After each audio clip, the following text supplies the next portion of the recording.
Hallelujah. ಸ್ತೋತ್ರ ಸ್ತೋತ್ರ ಸ್ತೋತ್ರ. ಅಪ್ಪ ದೇವರೇ, ನಿಮಗೆ ಸ್ತೋತ್ರ ಸ್ತೋತ್ರ ಸ್ತೋತ್ರ ಮಾಡ್ತೇವೆ ಸ್ವಾಮಿ. ತಂದೆ ಆ ದೇವರೇ ಸ್ತೋತ್ರ, ಯೇಸುವೇ ಸ್ತೋತ್ರ. ಕರ್ತನೆ, ನಿನ್ನ ಆರಾಧನೆಯಲ್ಲಿ ನಾವು ಇದ್ದೇವೆ ಸ್ವಾಮಿ, ಸ್ತೋತ್ರ. ನಿನ್ನ ಪ್ರಾರ್ಥನೆಗಳಲ್ಲಿ ನಾವು ನಿನ್ನ ಸನ್ನಿಧಿಯಲ್ಲಿ ನಾವು ಇದ್ದೇವೆ ಸ್ವಾಮಿ, ಸ್ತೋತ್ರವಾಗಲಿ. ಪರಿಶುದ್ಧಾತ್ಮನೇ, ನೀನು ತಾನೇ ನಮ್ಮ ಮಧ್ಯೆ ಚಲಿಸ್ತಾ ಇದ್ದೆ, ಅದಕ್ಕಾಗಿ ಸ್ತೋತ್ರ ಮಾಡ್ತೇವೆ ಸ್ವಾಮಿ. ಈ ಸಮಯದಲ್ಲಿ ಕರ್ತನೆ, ನಾವು ನಿನ್ನನ್ನು ಗಣಪಡಿಸ್ತಾ ಬರ್ತಾ ಇದ್ದೇವೆ, ನಿನಗೆ ಸ್ತುತಿಸ್ತಾ ಕೊಂಡಾಡುತ್ತಾ ಬರ್ತಾ ಇದ್ದೇವೆ ಸ್ವಾಮಿ. ನಿನ್ನ ಮಹಿಮೆ, ನಿನ್ನ ಪ್ರಸನ್ನತೆಯನ್ನು ನಾವು ಅನುಭವಿಸುವಂತೆ ನಿನ್ನ ಪರಿಶುದ್ಧಾತ್ಮನ ಸೆಳೆಸುವಿಕೆಯನ್ನು ನಮ್ಮ ಮಧ್ಯದಲ್ಲಿ ಕರ್ತನೆ ಇರೋದಕ್ಕಾಗಿ ನಿನಗೆ ಸ್ತೋತ್ರ. ಈ ಸಮಯದಲ್ಲಿ ಸ್ವಾಮಿ ದೇವರೇ, ನಿನ್ನ ಅಮೂಲ್ಯವಾದಂಥ ವಾಕ್ಯವನ್ನು ನಾವು ಸ್ವಲ್ಪ ಸಮಯ ಧ್ಯಾನ ಮಾಡಲಿಕ್ಕಿದ್ದೇವೆ. ನೀತನೆ ನಮ್ಮೊಟ್ಟಿಗೆ ಮಾತನಾಡು, ಒಂದು ಕೇಳಿಸಿಕೊಳ್ಳುವಂಥ ತಾಳ್ಮೆಯನ್ನು ಕೊಡು ಸ್ವಾಮಿ, ಸ್ತೋತ್ರ. ಆತ್ಮಿಕವಾದ ಕಿವಿಗಳನ್ನು ನಮಗೆ ತೆರೆಯ ಮಾಡು. ಹರಲಿಯ ಸ್ತೋತ್ರವಾಗಲಿ ದೇವರೇ. ಎಲ್ಲ ಗಲಿಬಿಲಿಗಳನ್ನು ತೆಗೆದುಹಾಕಿ ಕರ್ತನೆ ನಿನ್ನ ಒಂದು ಪ್ರಸನ್ನತೆಯಿಂದ ತುಂಬಿಸಬೇಕೆಂಬುದಾಗಿ ಪ್ರಾರ್ಥನೆ ಮಾಡ್ತೇವೆ ಸ್ವಾಮಿ, ಸ್ತೋತ್ರವಾಗಲಿ. ಕರ್ತನೆ, ನಿನ್ನ ಪಾದಕ್ಕೆ ಸಮರ್ಪಿಸಿಕೊಳ್ಳುತ್ತೇವೆ, ಯೇಸು ಕ್ರಿಸ್ತನ ನಾಮದಲ್ಲಿ ಬೇಡ್ತೇವೆ ತಂದೆ, ಆಮೆನ್. ಹಲ್ಲೆಲೂಯಾ. ದೇವರ ಅತಿ ಪರಿಶುದ್ಧ ನಾಮಕ್ಕೆ ಸ್ತೋತ್ರ. ಒಂದು 20 ನಿಮಿಷ ವಾಕ್ಯವನ್ನು ನಾವು ಧ್ಯಾನ ಮಾಡಲಿಕ್ಕಿದ್ದೇವೆ. ಅದಕ್ಕೋಸ್ಕರವಾಗಿ ಎಲ್ಲರೂ ಕೂಡ ಶಾಂತರಾಗಿ ಮಾತನಾಡದೆ ನೀವು ಕುಳಿತುಕೊಂಡು ದೇವರ ವಾಕ್ಯವನ್ನು ಕೇಳಿಸ್ಕೊಳ್ಬೇಕೆಂಬುದಾಗಿ ನಿಮ್ಮಲ್ಲಿ ಕೇಳಿಕೊಳ್ಳುತ್ತೇನೆ. ದೇವರ ನಾಮಕ್ಕೆ ಸ್ತೋತ್ರ. ಯೇಸು ಸ್ವಾಮಿ ಎಲ್ಲರನ್ನ ಪ್ರೀತಿ ಮಾಡುವಂಥ ದೇವರಾಗಿದ್ದಾನೆ. ಆತನು ಕೆಟ್ಟವರನ್ನು, ಒಳ್ಳೆಯವರನ್ನು ಮತ್ತು ಎಲ್ಲ ಜಾತಿ ಜನಗಳನ್ನು ಯೇಸು ಸ್ವಾಮಿ ಆತನು ಪ್ರೀತಿ ಮಾಡುವಂಥ ದೇವರಾಗಿದ್ದಾನೆ. ಅದಕ್ಕೋಸ್ಕರವಾಗಿ ಯೇಸು ಸ್ವಾಮಿ ನಮ್ಮ ಪಾಪಗಳನ್ನು ನಿವಾರಣೆ ಮಾಡೋದಕ್ಕೋಸ್ಕರವಾಗಿ, ನಮ್ಮನ್ನು ರಕ್ಷಣೆ ಮಾಡೋದಕ್ಕೋಸ್ಕರವಾಗಿ, ನಮ್ಮನ್ನು ತನ್ನ ಪರಿಶುದ್ಧತೆಯಲ್ಲಿ ನಿಲ್ಲಿಸೋದಕ್ಕೋಸ್ಕರವಾಗಿ, ನಮ್ಮನ್ನು ತನ್ನ ಪರಲೋಕ ರಾಜ್ಯಕ್ಕೆ ಸೇರಿಸಿಕೊಂಡು ತನ್ನ ಬಳಿಯಲ್ಲಿ ಇರಿಸಿಕೊಳ್ಳೋದಕ್ಕೋಸ್ಕರವಾಗಿ ಯೇಸು ಸ್ವಾಮಿ ನಮ್ಮೆಲ್ಲರೂ ಕೂಡ ಪ್ರೀತಿ ಮಾಡಿ ಈ ಲೋಕಕ್ಕೆ ಬಂದಿದ್ದಾರೆ. ಹಲ್ಲೆಲೂಯಾ. ದೇವರ ನಮಗೆ ಸ್ತೋತ್ರವಾಗಲಿ.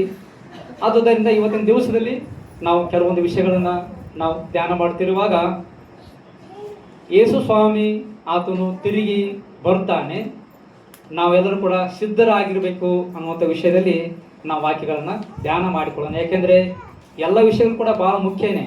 ಪ್ರತಿ ವಾರ ಕೂಡ ಒಂದೊಂದು ವಿಷಯದಲ್ಲಿ ನಾವು ಧ್ಯಾನ ಮಾಡ್ತಾ ಬರ್ತಾ ಇದ್ದೇವೆ. ಆದರೆ ಇವತ್ತಿನ ದಿವಸದಲ್ಲಿ ನಾವು ಯೇಸು ಸ್ವಾಮಿ ಆತನು ಬರುತ್ತಾನೆ ಮತ್ತು ನಾವು ಸಿದ್ಧರಾಗಿರಬೇಕು, ಎತ್ತಲ್ಪಡೋದಕ್ಕೆ ಸಿದ್ಧರಾಗಿರಬೇಕು. ಈ ವಿಷಯದಲ್ಲಿ ನಾವು ಸ್ವಲ್ಪ ಸಮಯ ಧ್ಯಾನ ನಾವು ಮಾಡಿಕೊಳ್ಳೋಣ. ದೇವರ ಸ್ತೋತ್ರ. ಸಮಯದಲ್ಲಿ ವಾಕ್ಯವನ್ನು ಓದಿಕೊಳ್ಳೋಣ. ಮತ್ತಾಯನ ಬರೆದ ಸುವಾರ್ತೆ, ಒಂದು ವೇಳೆ ಬೈಬಲ್ ಇರೋದಾದ್ರೆ ಎಲ್ಲರೂ ಕೂಡ ತೆಗೆದು ಓಪನ್ ಮಾಡಿ ನೋಡ್ರಿ. ಮತ್ತಾಯನ ಬರೆದ ಸುವಾರ್ತೆ 24ನೇ ಅಧ್ಯಾಯ. ದೇವರ ಸ್ತೋತ್ರ. 44ನೇ ವಾಕ್ಯವನ್ನು ಮಾತ್ರ ಓದ್ರಿ. ಆದ ಕಾರಣ ನೀವು ಸಹ ಸಿದ್ಧವಾಗಿರ್ರಿ, ನೀವು ನೆನೆಸದ ಗಳಿಗೆಯಲ್ಲಿ ಮನುಷ್ಯ ಕುಮಾರನು ಬರುತ್ತಾನೆ. ಓಕೆ, ಇಲ್ಲಿ ವಾಕ್ಯದಲ್ಲಿ ಸ್ಪಷ್ಟವಾಗಿದೆ. ದೇವರ ಸ್ತೋತ್ರ. ಮತ್ತಾಯನ ಬರೆದ ಸುವಾರ್ತೆ 24ನೇ ಅಧ್ಯಾಯ ಅದರ 44ನೇ ವಾಕ್ಯದಲ್ಲಿ ನಾವು ನೋಡುತ್ತೇವೆ. ಆದ ಕಾರಣ ನೀವು ಸಹ ಸಿದ್ಧವಾಗಿರ್ರಿ, ನೀವು ನೆನೆಸದ ಗಳಿಗೆಯಲ್ಲಿ ಮನುಷ್ಯ ಕುಮಾರನು ಬರುತ್ತಾನೆ. ಮನುಷ್ಯ ಕುಮಾರನು ಅಂತ ಹೇಳುವಾಗ ಯೇಸು ಸ್ವಾಮಿ ಎಂಬುದಾಗಿ ನಾವು ನೋಡುತ್ತೇವೆ. ದೇವರ ಸ್ತೋತ್ರವಾಗಲಿ. ಈ ಸಮಯದಲ್ಲಿ ಏನು ಮಾಡೋಣ ಅಂದ್ರೆ, 24ನೇ ಅಧ್ಯಾಯ ಮತ್ತಾಯ ಬರೆದ ಸುವಾರ್ತೆ 24ನೇ ಅಧ್ಯಾಯ 36ನೇ ವಾಕ್ಯದಿಂದ ನಾವು 51ನೇ ವಾಕ್ಯದವರೆಗೆ ಯಾರು ಜೋರಾಗಿ ಹೋದ್ರಿ. ಇದಲ್ಲದೆ ಆ ದಿನದ ವಿಷಯವು, ಆ ಗಳಿಗೆಯ ವಿಷಯವು ನನ್ನ ತಂದೆಯೊಬ್ಬನಿಗೆ ತಿಳಿಯುವುದೇ ಹೊರತು ಮತ್ತಾರಿಗೂ ತಿಳಿಯದು, ಪರಲೋಕದಲ್ಲಿರುವ ದೂತರಿಗೂ ತಿಳಿಯದು, ಮಗನಿಗೂ ತಿಳಿಯದು. ನೋಹನ ದಿವಸಗಳು ಹೇಗಿದ್ದವು ಹಾಗೆಯೇ ಮನುಷ್ಯ ಕುಮಾರನ ಪ್ರತ್ಯಕ್ಷತೆಯೂ ಇರುವುದು. ಹೇಗೆಂದರೆ, ಜಲಪ್ರಳಯಕ್ಕೆ ಮುಂಚಿನ ದಿನಗಳಲ್ಲಿ ನೋಹನು ನಾವೆಯಲ್ಲಿ ಸೇರಿದ ದಿನದ ತನಕ ಜನರು ಉಣ್ಣುತ್ತಾ ಕುಡಿಯುತ್ತಾ ಮದುವೆ ಮಾಡಿಕೊಡುತ್ತಾ ಇದ್ದು, ಪ್ರಳಯದ ನೀರು ಬಂದು ಎಲ್ಲರನ್ನು ಬಡ್ಕೊಂಡು ಹೋಗುವ ತನಕ ಏನೂ ತಿಳಿಯದೇ ಇದ್ದರಲ್ಲ, ಅದರಂತೆ ಮನುಷ್ಯ ಕುಮಾರನು ಪ್ರತ್ಯಕ್ಷನಾಗುವ ಕಾಲದಲ್ಲಿಯೂ ಇರುವುದು. ಆವಾಗ ಇಬ್ಬರು ಹೊಲದಲ್ಲಿರುವರು, ಒಬ್ಬನು ತೆಗೆದುಕೊಳ್ಳಲ್ಪಡುವನು, ಒಬ್ಬನು ಬಿಡಲ್ಪಡುವನು. ಇಬ್ಬರು ಹೆಂಗಸರು ಬೀಸುವ ಕಲ್ಲಿನ ಮುಂದೆ ಕೂತು ಬೀಸುತ್ತಿರುವರು, ಒಬ್ಬಳು ತೆಗೆದುಕೊಳ್ಳಲ್ಪಡುವಳು, ಒಬ್ಬಳು ಬಿಡಲ್ಪಡುವಳು. ಹೀಗಿರಲಾಗಿ ನಿಮ್ಮ ಕರ್ತನು ಬರುವ ದಿನವೋ ನಿಮಗೆ ಗೊತ್ತಿಲ್ಲವಾದ್ದರಿಂದ ಎಚ್ಚರವಾಗಿರಿ. ಕಳ್ಳನು ಬರುವ ಜಾವ ಮನೆಯ ಯಜಮಾನನಿಗೆ ತಿಳಿದಿದ್ದರೆ ಅವನು ಎಚ್ಚರವಾಗಿದ್ದು ತನ್ನ ಮನೆಗೆ ಕನ್ನ ಹಾಕಗೊಡಿಸುತ್ತಿರಲಿಲ್ಲವೆಂದು ತಿಳ್ಕೊಳ್ಳಿರಿ.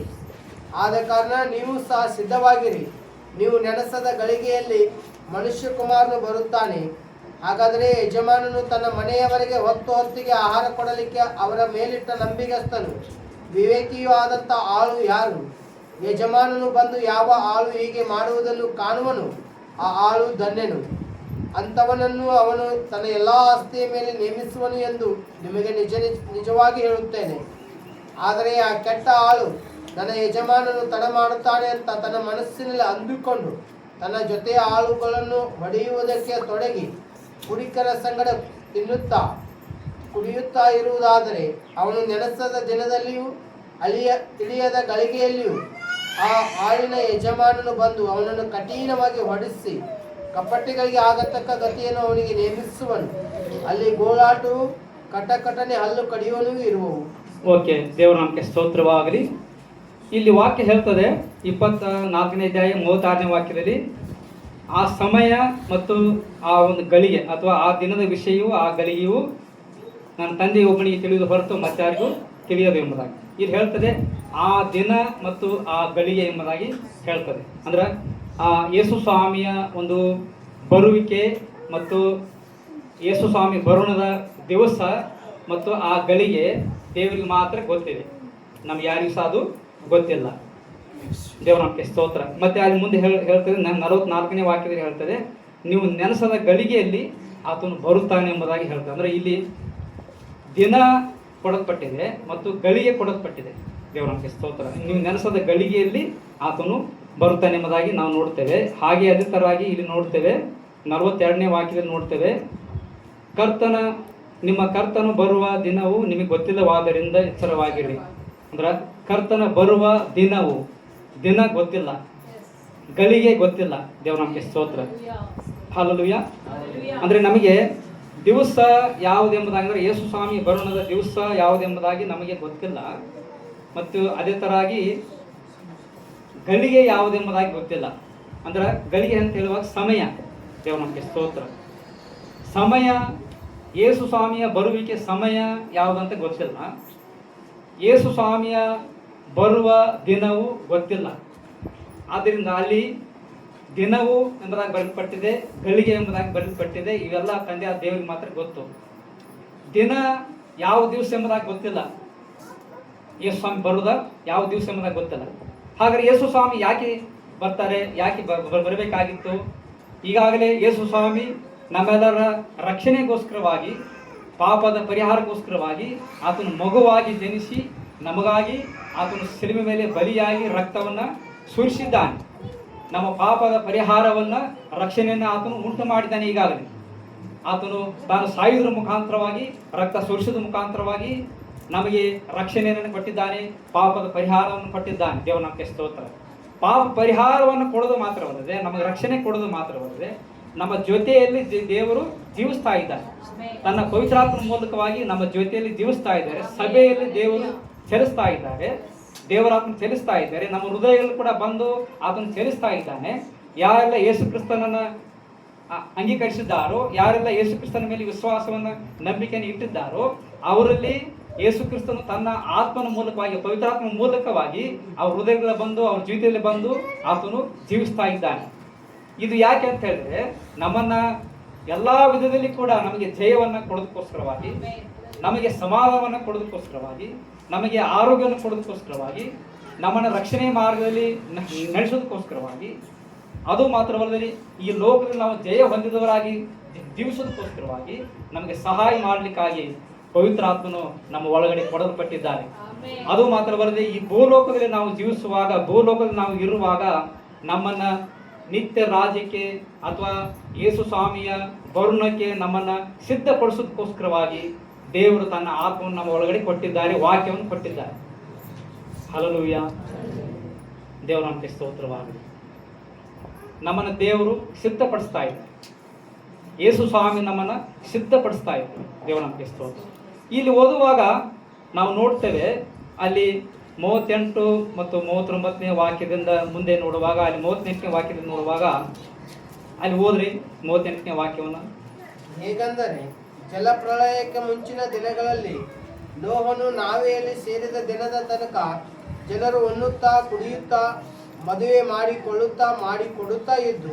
ಓಕೆ, ದೇವ್ರ ನಮಗೆ ಸ್ತೋತ್ರ. ಅದರ 37ನೇ ವಾಕ್ಯದಲ್ಲಿ ಕೂಡ ನಾವು ನೋಡ್ತೇವೆ, ನೋಹನ ದಿವಸಗಳು ಹೇಗಿದ್ದವು ಹಾಗೆ ಮನುಷ್ಯಕುಮಾರನ ಪ್ರತಿಷ್ಠಿತೆಯು ಇರುವುದು ಎಂಬುದಾಗಿ. ದೇವ್ರ ನಮಗೆ ಸ್ತೋತ್ರ. ಇಲ್ಲಿ ನೋಹನ ದಿವಸಗಳ ಕುರಿತಾಗಿ ಬರೆಯಲ್ಪಟ್ಟಿದೆ ಮತ್ತು ಅದರ ಮುಂದಿನ ವಾಕ್ಯಗಳಲ್ಲಿ ಕೆಲವೊಂದು ವಾಕ್ಯಗಳಲ್ಲಿ ನಾವು ಓದುತ್ತೇವೆ ಏನಂತಂದರೆ, ಇಬ್ಬರು ಹೊಲದಲ್ಲಿ ಇರುವವರು ಮತ್ತು ಇಬ್ಬರು ಬೀಸು ಕಲ್ಲಿನ ಮುಂದೆ ಕೂತ್ಕೊಂಡು ಬೀಸುತ್ತಿರುವರು. ಅದೊಂದು ಉದಾಹರಣೆಯಾಗಿ ಅಲ್ಲಿ ಕೊಡಲ್ಪಟ್ಟಿದೆ. ಮತ್ತೆ ಒಬ್ಬ ಯಜಮಾನನ ಕುರಿತಾಗಿ ಅಲ್ಲಿ ಬರೆಯಲ್ಪಟ್ಟಿದೆ. ಒಬ್ಬ ಯಜಮಾನನು ಇಬ್ಬರು ಆಳುಗಳ ಕುರಿತಾಗಿ ಅಲ್ಲಿ ಉದಾಹರಣೆಯಾಗಿ ಕೊಡಲ್ಪಟ್ಟಿದೆ. ದೇವರ ನಮಗೆ ಸ್ತೋತ್ರ. ಇಲ್ಲಿ 3 ಉದಾಹರಣೆಗಳನ್ನು ನೋಡ್ತೇವೆ ಆ ವಾಕ್ಯದಲ್ಲಿ, ಓದಿದಂಥ ವಾಕ್ಯದಲ್ಲಿ. ಏನಂದರೆ, ನೋಹನ ಕುರಿತಾಗಿ ಉದಾಹರಣೆ ನೋಡ್ತೇವೆ ಮತ್ತು ಅಲ್ಲಿ ಇಬ್ಬರು ಹೊಲದಲ್ಲಿ ಇರುವವರು, ಇಬ್ಬರು ಬೀಸು ಕಲ್ಲಿನ ಮುಂದೆ ಕುಂತು ಬೀಸುತ್ತಿರುವವರು, ಅದರ ಬಗ್ಗೆ ಉದಾಹರಣೆ ನೋಡ್ತೇವೆ. ಮತ್ತೆ ಒಬ್ಬ ಯಜಮಾನನು ಇರ್ತಾನೆ, ಇಬ್ಬರು ಆಳುಗಳು ಇರ್ತಾರೆ, ಅದ್ರ ಕುರಿತಾಗಿ ನಾವು ಉದಾಹರಣೆಯಾಗಿ ಅಲ್ಲಿ ನೋಡ್ತೇವೆ. ದೇವರ ನಮಗೆ ಸ್ತೋತ್ರ. ಇಲ್ಲಿ ನೋಹನ ದಿನಗಳ ಕುರಿತಾಗಿ, ನೋಹನ ಕಾಲದ ಕುರಿತಾಗಿ ಯಾಕೆ ಬರೆಯಲ್ಪಟ್ಟಿತ್ತು ಅಂತ ಹೇಳುವಾಗ, ನೋಹನ ಕಾಲವನ್ನು ನೋಡುವಾಗ ನಾವು ಆದಿ ಕಾಲದಲ್ಲಿ ಓದುತ್ತೇವೆ, 6, 7, 8 ಅಧ್ಯಾಯಗಳಲ್ಲಿ ನಾವು ಓದುತ್ತೇವೆ. ದೇವರ ನಮಗೆ ಸ್ತೋತ್ರ. ಆದಿ ಕಾಂಡದಲ್ಲಿ ಅಲ್ಲಿ ನೋಡ್ತೇವೆ, ನೋಹನಿಗೆ ಸುವಾರ್ತೆ ಸಾರಲ್ಪಟ್ಟಿತ್ತು, ನೋಹನಿಗೆ ದೇವರ ವಾಕ್ಯ ತಿಳಿಸಲ್ಪಟ್ಟಿತ್ತು. ಏನಂದ್ರೆ, ಮುಂದೆ ಜಲಪ್ರಳಯ ಬರಲಿಕ್ಕಿದೆ, ದೇವರು ಜಲಪ್ರಳಯವನ್ನು ಭೂಮಿ ಮೇಲೆ ಬರಮಾಡಲಿಕ್ಕಿದ್ದಾನೆ. ಜನರ ಮೇಲೆ ಆತನು ಈ ಒಂದು ಜಲಪ್ರಳಯವನ್ನು ಬರಮಾಡುವಂಥ ಒಂದು ಮಾತು, ದೇವರ ವಾಕ್ಯ ನೋಹನಿಗೆ ಕೊಡಲ್ಪಟ್ಟಿತ್ತು. ಆ ವಾಕ್ಯವನ್ನು, ಆ ಒಂದು ಸಂದೇಶವನ್ನು ನೋಹನ್ ಏನು ಮಾಡಿದ ಅಂದ್ರೆ ಇನ್ನೊಬ್ಬರಿಗೆ ತಿಳಿಸಿದನು. ಅವನ ಅಲ್ಲಿರುವಂಥ ಜನರಿಗೆ ತಿಳಿಸಿದಾಗ ಅವರು ಈ ನೋಹನ ಮಾತನ್ನು ಅವರು ನಂಬಲಿಲ್ಲ. ಏನು ಬರ್ತೈತೆ ಪರವಾಗಿಲ್ಲ, ನಾವು ಹೀಗೆ ಜೀವಿಸಿದ್ರೆ ನಾವು ಚೆನ್ನಾಗಿರ್ತೇವೆ ಎಂಬುದಾಗಿ ಅವರು ಅಂದ್ಕೊಂಡ್ರು. ಆದರೆ ದೇವ್ರ ಮಾತು, ದೇವರು ಹೀಗೆ ಹೇಳಿದ್ದಾರೆ, ಮುಂದೆ ನಾಶ ಏನಿದೆ, ಅದು ಪ್ರಳಯ ಬರ್ತಾ ಇದೆ, ನೀವು ಕೂಡ ದೇವ್ರ ಕಡೆಗೆ ತಿರುಗಿಕೊಳ್ಳ್ರಿ ಎಂಬುದಾಗಿ ಹೇಳಿದಾಗ ಇವನ ಮಾತನ್ನು ಯಾರು ಕೂಡ ನಂಬಲಿಲ್ಲ. ಅಲ್ಲಿ ನೋಡ್ತೇವೆ, ಆ ದಿನಗಳಲ್ಲಿ ನೋಹನ ಕಾಲದಲ್ಲಿ, ಆಗಿನವರ ಕಾಲದಲ್ಲಿ ನೋಹನು ನೀತಿವಂತನಾಗಿ ಜೀವಿಸುವುದು ಎಂಬುದಾಗಿ ನೋಡ್ತೇವೆ. ದೇವರ ನಮಗೆ ಸ್ತೋತ್ರ. ಆದರೆ ಇವನ ಮಾತನ್ನು ನಂಬದೇ ಇದ್ದಾಗ ಅಲ್ಲಿ ಏನಾಯ್ತಂದ್ರೆ, ಒಂದು ದೊಡ್ಡ ಜಲಪ್ರಳಯ ಬಂದೇ ಬಿಟ್ಟಿತ್ತು. ಆ ಪ್ರಳಯ ಬಂದಾಗ ಎಲ್ಲರೂ ನಾಶವಾಗಿ ಹೋದರು, ಆದರೆ ನೋಹನ್ ಕುಟುಂಬ ಮಾತ್ರ ಅದು ಬದುಕಿ ಉಳಿತು ಎಂಬುದಾಗಿ ನೋಡುತ್ತೇವೆ. ನೋಹನ್ ಕುಟುಂಬ ಮತ್ತು ಅವನ ಜೊತೆಯಲ್ಲಿ ಅವನ ನಾವಿಗೆ ಸೇರಿದಂಥ ಪ್ರಾಣಿಗಳು ಅವು ಮಾತ್ರ ಬದುಕಿದವು ಎಂಬುದಾಗಿ ನೋಡ್ತೇವೆ. ದೇವರ ನಮಗೆ ಸ್ತೋತ್ರ. ಅದಕ್ಕೋಸ್ಕರವಾಗಿ ನೋಹನ್ ಕಾಲದ ಒಂದು ನಾಶನ ಬರುವಾಗ ಅದು ಹೇಳಿ ಬರಲಿಲ್ಲ. ಅದು ದೇವರು ಮುಂಚಿತವಾಗಿ ತಿಳಿಸಿದ್ರು ಅಷ್ಟ, ಅದರ ಸಮಯ ಗೊತ್ತಿಲ್ಲ. ಅಲ್ಲಿ ಹೇಳ್ತದೆ, ಅವರು ಉಣ್ಣುತ್ತಾ ತಿನ್ನುತ್ತಾ ಕುಡಿಯುತ್ತಾ ಇರುವಾಗ ಮದುವೆ ಮಾಡಿಕೊಡ್ತಾ ಇದ್ರು, ಮದುವೆ ಮಾಡ್ಕೊಳ್ತಾ ಇದ್ರು, ಮದುವೆ ಮಾಡಿಕೊಡ್ತಾ ಇದ್ರು. ಅವರು ಉಣ್ಣುತ್ತಾ ತಿನ್ನುತ್ತಾ ಕುಡಿತಾ ಇದ್ರು. ಅಂದ್ರೆ ಈ ಲೋಕದ ಕಾರ್ಯಗಳಲ್ಲೇ ಮಗನ ಆಗಿದ್ದರು, ಈ ಲೋಕದ ಕಾರ್ಯಗಳಲ್ಲೇ ಅವ್ರು ಜೀವಿಸ್ತಾ ಇದ್ರು. ಆ ಸಮಯದಲ್ಲಿ ಅದು ಪಕ್ಕನೆ ಒಂದು ಸರ್ತಿ ನಾಶನ ಏನಾಯಿತು, ಅವ್ರ ಮೇಲೆ ಬಂದು ಬಿಟ್ಟಿತ್ತು. ಅದಕ್ಕೋಸ್ಕರ ಆ ಒಂದು ಉದಾಹರಣೆಯನ್ನು ಅಲ್ಲಿ ಕೇಳಲ್ಪಟ್ಟಿದ್ದು. ದೇವರ ನಮಗೆ ಸ್ತೋತ್ರ. ಹಾಗೆ ಯೇಸು ಸ್ವಾಮಿ ಈ ಒಂದು ಬರುವಿಕೆ ಕೂಡ ಅದು ಪಕ್ಕನೆ ಒಮ್ಮೆ ಬರುವಂಥದ್ದಾಗಿದೆ. ದೇವರ ನಮಗೆ ಸ್ತೋತ್ರ.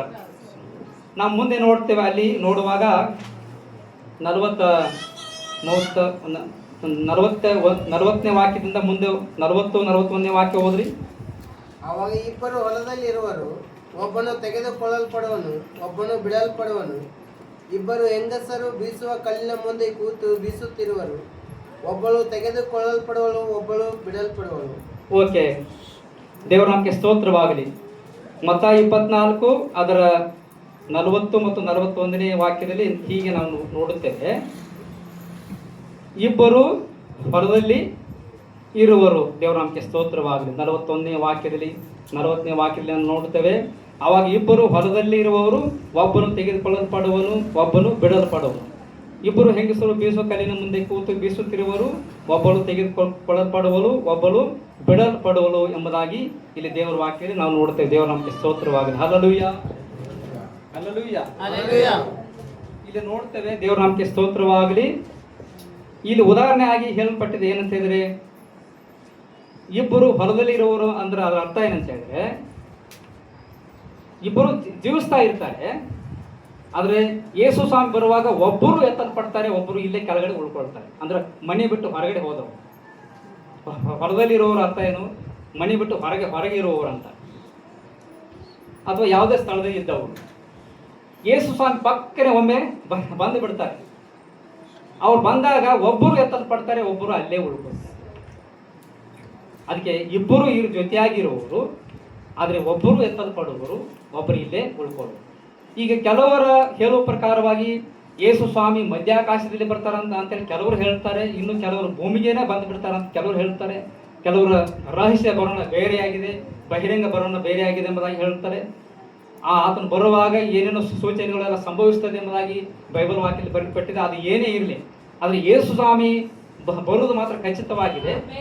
ಯಾಕೆಂದರೆ ಅಪೊಸ್ತಲರ ಕೃತ್ಯದಲ್ಲಿ ನಾವು ನೋಡುತ್ತೇವೆ, 1ನೇ ಅಧ್ಯಾಯ 8ನೇ ವಾಕ್ಯ ನೋಡುತ್ತೇವೆ, ಅಥವಾ 9, 8 ಮತ್ತು 9ನೇ ವಾಕ್ಯದ ಮುಂದೆ ನಾವು ಓದ್ಕೊಂಡು ಹೋಗುವ ಹಾಗೆ ಅಲ್ಲಿ ನೋಡ್ತೇವೆ.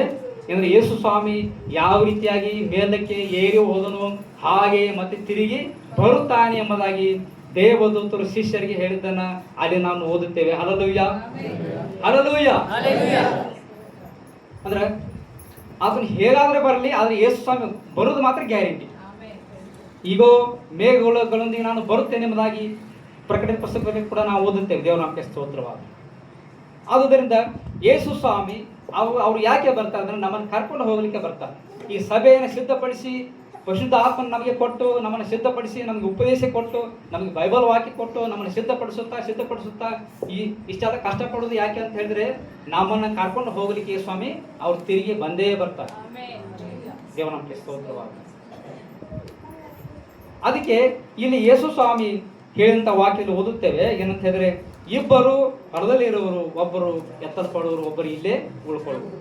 ಆಮೇಲೆ ಬೀಸು ಕಲ್ಲಿನ ಮುಂದೆ ಇಬ್ಬರು ಹೆಂಗಸರು ಅವರು ಕೂತ್ಕೊಂಡು ಬೀಸುತ್ತಾ ಇರುವರು, ಅದರ ಒಬ್ಬರು ಎತ್ತಲ್ಪಡುವರು, ಒಬ್ಬರು ಅಲ್ಲೇ ಉಳಿಯುವರು. ದೇವರ ನಾಮಕ್ಕೆ ಸ್ತೋತ್ರ. ಅದರ ಅರ್ಥ ಏನಂತ ಹೇಳಿದ್ರೆ, ಈಗೆಲ್ಲ ಬೀಸು ಕಲ್ಲು ಇಲ್ಲ, ಆವಾಗ ಬೀಸು ಕಲ್ಲು ಇದ್ದು, ಆವಾಗ ಹೆಣ್ಮಕ್ಳು ಬೀಸ್ತಾ ಇದ್ರು. ಅದಕ್ಕೋಸ್ಕರವಾಗಿ ಆ ಒಂದು ಉದಾಹರಣೆ, ಆಗಿನ ಕಾಲದ ಉದಾಹರಣೆ ತೆಗೆದುಕೊಂಡು ಯೇಸು ಹೇಳಿದರು. ದೇವರ ನಾಮಕ್ಕೆ ಸ್ತೋತ್ರ. ಹೊಲದಲ್ಲಿ ಕೆಲಸ ಮಾಡೋರು ಅವಾಗ ಇದ್ರು, ಈಗೂ ಕೆಲಸ ಮಾಡ್ತಾರೆ ಹೊಲ. ದೇವರ ನಾಮಕ್ಕೆ ಸ್ತೋತ್ರ. ಅಂದ್ರೆ ಜೊತೆಯಾಗಿನೇ ಇರ್ತಾರೆ, ಆದ್ರೆ ಒಬ್ಬರು ಮೇಲೆ ಹೋಗ್ತಾರೆ, ಒಬ್ಬರು ಇಲ್ಲೇ ಉಳ್ಕೊಳ್ತಾರೆ. ದೇವರ ನಾಮಕ್ಕೆ ಸ್ತೋತ್ರ. ಅದು ಯಾರ ಮೇಲೆ ಹೋಗ್ತಾರೆ, ಯಾರು ಇಲ್ಲೇ ಉಳ್ಕೊಳ್ತಾರೆ ಎಂಬುದಾಗಿ ಮುಂದಿನ ವಾಕ್ಯದಲ್ಲಿ ನಾವು ನೋಡ್ಬೋದು. ದೇವರ ನಾಮಕ್ಕೆ ಸ್ತೋತ್ರವಾಗ. ಆಮೇಲೆ ನೋಡುವ ಯಾರು ಸಿದ್ಧರಾಗಿರ್ತಾರೋ ಅವರು ಮೇಲೆ ಎತ್ತಲ್ಪಡ್ತಾರೆ, ಸಿದ್ಧರಾಗಿ ಇಲ್ಲದೆ ಇರುವವರು ಅವರು ಇಲ್ಲೇ ಉಳ್ಕೊಳ್ತಾರೆ ಎಂಬುದಾಗಿ ನಾವು ನೋಡ್ತೇವೆ. ದೇವರ ನಾಮಕ್ಕೆ ಸ್ತೋತ್ರ. ಮುಂದಿನ ವಾಕ್ಯದಲ್ಲಿ ನಾವು ನೋಡುವಾಗ ದೇವರ ನಾಮಕ್ಕೆ ಸ್ತೋತ್ರವಾಗಲಿ ಅಲ್ಲಿ ಓದುತ್ತೇವೆ. 42ನೇ ವಾಕ್ಯದಿಂದ ಮುಂದೆ ಹೋದ್ರಿ. ಹೀಗಿರಲಾಗಿ ನಿಮ್ಮ ಕರ್ತನು ಬರುವ ದಿನವು ನಿಮಗೆ ಗೊತ್ತಿಲ್ಲವಾದ್ದರಿಂದ ಎಚ್ಚರವಾಗಿರಿ. ಕಳ್ಳನು ಬರುವ ಜಾವ ಮನೆಯ ಯಜಮಾನಿಗೆ ತಿಳಿದಿದ್ದರೆ ಅವನು ಎಚ್ಚರವಾಗಿದ್ದು ತನ್ನ ಮನೆಗೆ ಕನ್ನ ಹಾಕಗೊಳಿಸುತ್ತಿರಲಿಲ್ಲವೆಂದು ತಿಳ್ಕೊಳ್ಳಿರಿ. ಆದ ಕಾರಣ ನೀವು ಸಹ ಸಿದ್ಧವಾಗಿರಿ. ನೀವು ನೆನೆಸದ ಗಳಿಗೆಯಲ್ಲಿ ಮನುಷ್ಯಕುಮಾರನು ಬರುತ್ತಾನೆ. ಹಾಗಾದರೆ ಯಜಮಾನನು ತನ್ನ ಮನೆಯವರಿಗೆ ಹೊತ್ತಿಗೆ ಆಹಾರ ಕೊಡಲಿಕ್ಕೆ ಅವರ ಮೇಲಿಟ್ಟ ನಂಬಿಗಸ್ತನು ವಿವೇಕಿಯೂ ಆದಂಥ ಆಳು ಯಾರು? ಯಜಮಾನನು ಬಂದು ಯಾವ ಆಳನ್ನು ಹೀಗೆ ಮಾಡುವುದನ್ನು ಕಾಣುವನು, ಆ ಆಳು ಧನ್ಯನು. ಅಂಥವನನ್ನು ಅವನು ತನ್ನ ಎಲ್ಲಾ ಆಸ್ತಿಯ ಮೇಲೆ ನೇಮಿಸುವನು ಎಂದು ನಿಮಗೆ ನಿಜವಾಗಿ ಹೇಳುತ್ತೇನೆ. ಓಕೆ, ದೇವರ ನಾಮಕ್ಕೆ ಸ್ತೋತ್ರ. ಇಲ್ಲಿ ಒಬ್ಬ ಯಜಮಾನನು ಮತ್ತು ಇಬ್ಬರು ಆಳುಗಳ ಕುರಿತಾಗಿ ನಾವು ನೋಡ್ತೇವೆ. ದೇವರ ನಾಮಕ್ಕೆ ಸ್ತೋತ್ರವಾಗಲಿ. ಇಲ್ಲಿ ಓದುವಾಗ 45ನೇ ವಾಕ್ಯದಿಂದ ಓದುವಾಗ, ಯಜಮಾನನು ತನ್ನ ಮನೆಯವರಿಗೆ ಹೊತ್ತಿಗೆ ಆಹಾರ ಕೊಡಲಿಕ್ಕೆ ಅವರ ಮೇಲಿಟ್ಟ ನಂಬಿಗಸ್ತನು ವಿವೇಕವಾದಂಥ ಆಳು ಯಾರು? ಯಜಮಾನನು ಬಂದು ಯಾವ ಆಳು ಹೀಗೆ ಮಾಡುವುದನ್ನು ಕಾಣುವನು, ಆಳು ಧನ್ಯನು. ಅಂಥವನನ್ನು ಅವನು ತನ್ನ ಎಲ್ಲ ಆಸ್ತಿಯ ಮೇಲೆ ನೇಮಿಸುವನು ಎಂದು ನಿಮಗೆ ಹೇಳುತ್ತೇನೆ, ನಿಜವಾಗಿ ಹೇಳುತ್ತೇನೆ. ದೇವರ ನಾಮಕ್ಕೆ ಸ್ತೋತ್ರವಾಗಲಿ. ಅಂದ್ರೆ ದೇವರು ನಮ್ಮನ್ನು ಆಳುಗಳಾಗಿ ನೇಮಿಸಿದ್ದಾನೆ ಭೂಲೋಕದಲ್ಲಿ. ಅಂದರೆ ಒಬ್ಬ ಯಜಮಾನ ಮತ್ತು ಆಳುಗಳಿಗೆ ಆ ಒಂದು ಉದಾಹರಣೆ ತೆಗೆದುಕೊಂಡು ನಮಗೆ ದೇವರು ಹೇಳ್ತಾ ಇದ್ದಾರೆ. ದೇವರ ನಾಮಕ್ಕೆ ಸ್ತೋತ್ರ. ನಾವು ಭೂಲೋಕದಲ್ಲಿ ದೇವರಿಗೆ ನಾವು ಆಳುಗಳಾಗಿದ್ದೇವೆ, ಅದೇ ಸಮಯದಲ್ಲಿ ದೇವರ ಮಕ್ಕಳು ಕೂಡ ಆಗಿದ್ದೇವೆ. ನಾವು ಆಳುಗಳು ಅಂತ ಹೇಳುವಾಗ ದೇವರು ಕೊಡಲ್ಪಟ್ಟಂಥ ಅಥವಾ ದೇವರು ಹೇಳಿದಂಥ ಆಜ್ಞೆಗಳನ್ನು ನಾವು ಮಾಡುವಂಥವರಾಗಿರಬೇಕು, ಅಥವಾ ದೇವರ ನಿಯಮಗಳನ್ನು ನಾವು ನೆರವೇರಿಸುವಂಥವರಾಗಿರಬೇಕು, ದೇವರು ಹೇಳಿದ್ದನ್ನು ಮಾಡುವಂಥವರಾಗಿರಬೇಕು. ಹೇಳಿದ್ದನ್ನು ಮಾಡುವವರೇ ಆಳುಗಳು. ದೇವರ ನಾಮಕ್ಕೆ ಸ್ತೋತ್ರ. ಹಲ್ಲೆಲೂಯಾ. ನಾವೆಲ್ಲರೂ ಕೂಡ ದೇವರ ಯೇಸುವಿಗೆ ನಾವು ಆಳುಗಳಾಗಿದ್ದೇವೆ. ಮತ್ತು ಆತ್ಮಿಕವಾಗಿ ನಾವು ನೋಡುವಾಗ ಆತ ನಮಗೆ ತಂದೆಯಾದ ದೇವರಾಗಿದ್ದಾನೆ, ನಾವು ಆತನ ಮಕ್ಕಳಾಗಿದ್ದೇವೆ, ಆತನಿಗೆ ಮಕ್ಕಳು ಆಗಿದ್ದೇವೆ. ಅದೇ ಸಮಯದಲ್ಲಿ ದೇವರು ಹೇಳಿದಂಥ ಮಾತುಗಳನ್ನು ಅಥವಾ ನಿಯಮಗಳನ್ನು ಮಾಡೋದಕ್ಕೋಸ್ಕರವಾಗಿ ನಾವು ಆಳುಗಳು ಸಹ ಆಗಿದ್ದೇವೆ. ಹಲ್ಲೆಲೂಯಾ. ಇಲ್ಲಿ ಇಬ್ಬರು ಆಳುಗಳು, ಒಬ್ಬ ಆಳು ದೇವರು ಹೇಳಿದಂಥ ಮಾತಿಗೆ ವಿಧೇಯನಾಗಿ ಆತನು ಒಳ್ಳೆಯ ಒಂದು ವಿವೇಕವುಳ್ಳಂಥ ಮನುಷ್ಯನಾಗಿದ್ದನು, ಒಳ್ಳೆಯವನಾಗಿದ್ದನು ಮತ್ತು ನಂಬಿಗಸ್ತನಾಗಿದ್ದನು ಅಂತ ಹೇಳ್ತದೆ ವಾಕ್ಯ. ನಂಬಿಗಸ್ತನು ವಿವೇಕವಾದಂಥ ಆಳು ಯಾರು? ದೇವರ ಸ್ತೋತ್ರ. ದೇವರು ಹೇಳಿದಂಥ ಮಾತಿಗೆ ವಿಧೇಯನಾಗಿ ಜೀವಿಸುವಂಥವನು, ದೇವರು ಹೇಳಿದಂಥ ಕೆಲಸವನ್ನು ಮಾಡುವಂಥವನು, ದೇವರಿಗೆ ವಿಧೇಯರಾಗಿ ಜೀವಿಸುವಂಥವರು, ಒಳ್ಳೆಯವರು, ಜ್ಞಾನವಂತವರು, ಬೈಬಲ್ ವಾಕ್ಯದ ಒಂದು ಜ್ಞಾನವಂತವರು, ವಿಧೇಯರಾಗಿ ಜೀವಿಸುವಂಥವರು, ನಂಬಿಗಸ್ತರಾಗಿ ಜೀವಿಸುವಂಥವರು ಇರುವಂಥ ಆಳು. ಹಾಗೆ ಇರುವುದಾದರೆ ದೇವರು ನಮ್ಮನ್ನು ತನ್ನ ಆಸ್ತಿಯ ಮೇಲೆ ನೇಮಿಸುತ್ತಾನೆ, ತನ್ನ ಸ್ವಾಸ್ಥ್ಯದ ಮೇಲೆ ನೇಮಿಸುತ್ತಾನೆ. ಆಸ್ತಿ ಅಥವಾ ಸ್ವಾಸ್ಥ್ಯ ಅಂದರೆ ಯಾವುದು? ಈ ಭೂಮಿ ಮೇಲೆ ಇರುವಂಥ ಆಸ್ತಿ ಅಲ್ಲ, ಪರಲೋಕದಲ್ಲಿರುವಂಥ ಸ್ಥಾನಮಾನ, ಅದ್ರ ಕುರಿತಾಗಿ ಹೇಳ್ತಾರೆ. ದೇವ್ರ ನಮಗೆ ಸ್ತೋತ್ರ. ಅಂದರೆ ಯೇಸು ಸ್ವಾಮಿ ಬಂದು ನಮ್ಮನ್ನು ಕರ್ಕೊಂಡು ಹೋಗಿ ನಾವು ಇಲ್ಲಿ ಭೂಲೋಕದಲ್ಲಿರುವಾಗ ನಾವು ನಂಬಿಗಸ್ತರಾಗಿ ಇರುವುದಾದರೆ, ನಾವು ವಿವೇಕದಿಂದ ಜ್ಞಾನದಿಂದ ದೇವರ ಕಾರ್ಯಗಳಲ್ಲಿ ನಾವು ಭಾಗವಹಿಸಿ ಆ ಕೆಲಸವನ್ನು ನಾವು ಮಾಡುವುದಾದರೆ, ನಮ್ಮನ್ನು ದೇವರು ತನ್ನ ಆಸ್ತಿಯ ಮೇಲೆ ಅಥವಾ ಪರಲೋಕ ರಾಜ್ಯದಲ್ಲಿ ನಮಗೆ ಒಂದು ಸ್ಥಾನಮಾನ ಅದನ್ನು ಕೊಟ್ಟು, ನಮಗೆ ಪ್ರತಿಫಲಗಳನ್ನು ಕೊಟ್ಟು ನಮ್ಮನ್ನು ಅಲ್ಲಿ ಇರಿಸುವಂತವನಾಗಿದ್ದಾನೆ. ದೇವರ ನಮಗೆ ಸ್ತೋತ್ರ. ಹಲ್ಲೆಲೂಯಾ. ಪರಲೋಕವು ದೇವರ ಆಸ್ತಿ, ಪರಲೋಕ ರಾಜ್ಯ ದೇವರ ಆಸ್ತಿ, ಅದು ದೇವರಿರುವಂಥ ಸ್ಥಳ. ಅಲ್ಲಿ ನಮಗೆ ಸ್ಥಾನಮಾನಗಳನ್ನು ದೇವರೇನು ಮಾಡ್ತಾರೆ? ಕೊಡ್ತಾರೆ. ಅದಕ್ಕೋಸ್ಕರವಾಗಿ ನಾವು ಈ ಭೂಮಿ ಮೇಲಿರುವಾಗ ನಾವು ನಂಬಿಗಸ್ತರಾಗಿರಬೇಕು, ನಾವು ಜ್ಞಾನವಂತರಾಗಿರಬೇಕು. ಅದ್ರ ಮುಂದೆ ನೋಡ್ತೇವೆ ಕೆಟ್ಟ ಹಾಲಿನ ಕುರಿತಾಗಿ ಸಹ ಅಲ್ಲಿ ನೋಡ್ತೇವೆ. ಆದರೆ ಆ ಕೆಟ್ಟ ಹಾಳು ನನ್ನ ಯಜಮಾನ ತಡ ಮಾಡುತ್ತಾನೆ ಅಂತೂ ತನ್ನ ಮನಸ್ಸಲ್ಲಿ ಅಂದ್ಕೊಂಡು ತನ್ನ ಜೊತೆ ಆಳುಗಳನ್ನು ಹೊಡೆಯೋದಕ್ಕೆ ತೊಡಗಿ ಕುಡಿಕರ ಸಂಗಡ ತಿನ್ನುತ್ತಾ ಕುಡಿಯುತ್ತಾ ಇರೋದಾದರೆ, ಅವನು ನೆನೆಸದ ದಿನದಲ್ಲಿಯೂ ಗಳಿಗೆ ತಿಳಿಯದ ಗಳಿಗೆಯಲ್ಲಿಯೂ ಆಳಿನ ಯಜಮಾನ ಬಂದು ಪಡಿಸಿ ಗತಿಯನ್ನು ಏರ್ಪಡಿಸುವನು. ಅಲ್ಲಿ ಗೋಲಾಟವು ಕಟಕಟ್ಟಿನ ಹಲ್ಲು ಕಡಿನೂ ಇರುವು. ದೇವರ ನಮಗೆ ಸ್ತೋತ್ರವಾಗಿ ಇಲ್ಲಿ ನೋಡ್ತೇವೆ. ಅಂದ್ರೆ ನನ್ನ ಯಜಮಾನನು ಇನ್ನೂ ತಡವಾಗಿ ಬರ್ತಾನೆ. ಅಂದ್ರೆ ಯೇಸು ಸ್ವಾಮಿ ಬರ್ತಾನೆ ಎಂಬುದಾಗಿ ಹೇಳಿದಾರಲ್ಲ, ಅವರು ಇನ್ನೂ ತಡವಾಗಿ ಬರ್ತಾರಂತ ಕೆಲವರ ಅಭಿಪ್ರಾಯ. ಅಂದರೆ ಯಜಮಾನನು ಇನ್ನೂ ಲೇಟಾಗಿ ಬರ್ತಾನೆ, ತಡವಾಗಿ ಬರ್ತಾನೆ ಎಂಬುದಾಗಿ ಹೇಳಿಕೊಂಡು ಕೆಲವರು ಈ ಲೋಕದ ಕಾರ್ಯಗಳಲ್ಲಿ ಪಾಪಗಳಲ್ಲಿ ಜೀವಿಸುವುದಾದರೆ ಯೇಸು ಖಂಡಿತವಾಗಲೂ ಒಂದು ದಿವಸ ಬಂದೇ ಬರ್ತಾನೆ. ದೇವರ ನಮಗೆ ಸ್ತೋತ್ರ. ಆದುದರಿಂದ ನಾವು ಲೋಕದ ಕಾರ್ಯಗಳಲ್ಲೇ ಹೋಗಬಾರ್ದು, ಲೋಕದ ಒಂದು ಕೆಟ್ಟ ಕಾರ್ಯಗಳಲ್ಲೇ ಹೋಗಬಾರ್ದು, ತಪ್ಪಾದ ಹಾದಿಯಲ್ಲಿ ಹೋಗಬಾರ್ದು. ಎರಡು ರೀತಿಯ ಮಾರ್ಗ ಇದೆ, ಒಂದು ನೀತಿಯ ಮಾರ್ಗ, ಇನ್ನೊಂದು ತಪ್ಪಾದ ಮಾರ್ಗ. ಒಂದು ಪರಲೋಕಕ್ಕೆ ಹೋಗುವ ಮಾರ್ಗ, ಇನ್ನೊಂದು ನರಕಕ್ಕೆ ಹೋಗುವ ಮಾರ್ಗ, ಯಾತನೆಗೆ ಹೋಗುವ ಮಾರ್ಗ. ಎರಡು ರೀತಿಯ ಮಾರ್ಗಗಳನ್ನು ಈ ಭೂಲೋಕದಲ್ಲಿ ನಾವು ನೋಡ್ತೇವೆ. ಅದಕ್ಕೆ ಯೇಸು ಹೇಳಿದ್ರು, ನಾನೇ ಮಾರ್ಗವು ಸತ್ಯವೂ ಜೀವವೂ ಆಗಿದ್ದೇನೆ, ನನ್ನ ಮೂಲಕವಾಗಿ ಹೊರತು ಯಾರು ತಂದೆಯ ಬಳಿಗೆ ಬರುವುದಿಲ್ಲ ಎಂಬುದಾಗಿ ಹೇಳಿದ್ರು. ದೇವರ ನಮಗೆ ಸ್ತೋತ್ರ. ನಾವು ಹೋಗಬೇಕಾದ್ರೆ, ಪರಲೋಕಕ್ಕೆ ಹೋಗಬೇಕಾದ್ರೆ ನಾವು ಯೇಸು ಸ್ವಾಮಿ ಮೂಲಕವಾಗಿಯೇ ಹೋಗಬೇಕು. ಅದು ಬಿಟ್ಟರೆ ಬೇರೆ ಮಾರ್ಗಗಳು ಇಲ್ಲ. ಈ ವಾಕ್ಯದ ಪ್ರಕಾರವಾಗಿ, ಬೈಬಲ್ ಪ್ರಕಾರವಾಗಿ ನಾವು ಪರಲೋಕಕ್ಕೆ ಸೇರೋದಕ್ಕೆ ಯೇಸು ನಮಗೆ ಮಾರ್ಗವಾಗಿದ್ದ. ಅದು ಬಿಟ್ಟರೆ ನರಕಕ್ಕೆ ಹೋಗೋದಾದ್ರೆ ಯಾವ ಮಾರ್ಗನೇ ಬೇಕಾಗಿಲ್ಲ, ಅದು ತಾನಾಗಿ ಜೀವಿಸಿ ತಾನಾಗಿ ಹೋಗಿಬಿಡ್ತದೆ. ದೇವರ ನಮಗೆ ಸ್ತೋತ್ರ. ಹಲ್ಲೆಲೂಯಾ. ಅದಕ್ಕೋಸ್ಕರವಾಗಿ ಇಲ್ಲಿ ಎರಡು ಆಳುಗಳಲ್ಲಿ ನಾವು ಯಾವ ಆಳಾಗಿದ್ದೇವೆ ಎಂಬುದಾಗಿ ನಮ್ಮನ್ನು ನಾವು ಪರೀಕ್ಷಿಸಿಕೊಳ್ಳೋಣ. ನಾವು ಒಳ್ಳೆ ನಂಬಿಗಸ್ತರಾದಂಥ ಆಳಾಗಿದ್ದೇವೆ ಯೇಸು ಸ್ವಾಮಿಗೆ, ನಾವು ಬುದ್ಧಿವಂತರು ಅಥವಾ ಜ್ಞಾನವಂತರು, ಬೈಬಲ್ ವಾಕ್ಯದ ಕುರಿತ ಜ್ಞಾನವಂತರು, ದೇವರಿಗೆ ವಿಧೇಯರಾಗಿರುವಂಥ ಆಳುಗಳಾಗಿದ್ದೇವೆ, ಅಥವಾ ನಾವು ಯಾವ ರೀತಿ ಆಳುಗಳಾಗಿದ್ದೇವೆ? ದೇವರ ನಮಗೆ ಸ್ತೋತ್ರ. ನಮ್ಮನ್ನು ನಾವು ಪರೀಕ್ಷಿಸಿಕೊಳ್ಳೋಣ. ಯಾಕೆಂದರೆ ಮುಂದೆ ದೇವರ ವಾಕ್ಯ ಹೇಳ್ತದೆ, ಅಲ್ಲಿ ಗೋಲಾಟವು ಕಟ್ಟಕಟ್ಟನೆ ಹಲ್ಲು ಕಡಿನವು ಇರುವು. ಇದು ನರಕದ ಕುರಿತಾಗಿ ಹೇಳ್ತದೆ. ದೇವರ ನಮಗೆ ಸ್ತೋತ್ರ. ಬೈಬಲ್ ವಾಕ್ಯದಲ್ಲಿ ಬರೆಯಲ್ಪಟ್ಟದ್ದು ಎಲ್ಲವೂ ಕೂಡ ಸತ್ಯವಾಗಿದೆ, ಯಾವುದು ಕೂಡ ಸುಳ್ಳಲ್ಲ. ನರಕ ಇದೆ, ಸ್ವರ್ಗ ಇದೆ ಎಂಬುದಾಗಿ ನೋಡ್ತೇವೆ. ಈ ನರಕದಲ್ಲಿ ಏನಿದೆ ಅಂತ ನಾವು ನೋಡುವಾಗ ಅಲ್ಲಿ ಕಚ್ಚುವಂಥ ಹೊಳಗಳಿದೆ, ಕಟ್ಟಕಟ್ಟಿನ ಹಲ್ಲು ಕಡಿಯುವಂಥ ಹೊಳಗಳಿದೆ. ಬೆಂಕಿ ಸುಡ್ತಾ ಇರ್ತದೆ, ಅದು ಬೆಂಕಿ ಕೆರೆ ಎಂಬುದಾಗಿ ನಾವು ಬೈಬಲ್ ವಾಕ್ಯದಲ್ಲಿ ಪ್ರಕಟಣೆ ಪುಸ್ತಕದಲ್ಲಿ ಓದುತ್ತೇವೆ. ಅದು ಎರಡನೇ ಮರಣ ಎಂಬುದಾಗಿ ನೋಡ್ತೇವೆ. ಆದುದರಿಂದ ಅದು ಬೆಂಕಿ ಕೆರೆ ಆಗಿರುವಂಥ ನರಕದಲ್ಲಿ ಅದು ಬೆಂಕಿ ಇರ್ತದೆ, ಆಳವಾದಂಥ ಬೆಂಕಿ ಇರ್ತದೆ. ಒಂದು ಸಮುದ್ರದ ಹಾಗೆ ಆಳವಾದಂಥ ಬೆಂಕಿ ಇರ್ತದೆ. ಆ ಬೆಂಕಿ ಆರುವುದಿಲ್ಲ, ಕಚ್ಚುವ ಹುಳು ಸಾಯುವುದಿಲ್ಲ ಎಂಬುದಾಗಿ ನಾವು ಇನ್ನೊಂದು ಕಡೆ ವಾಕ್ಯದಲ್ಲಿ ಓದುತ್ತೇವೆ.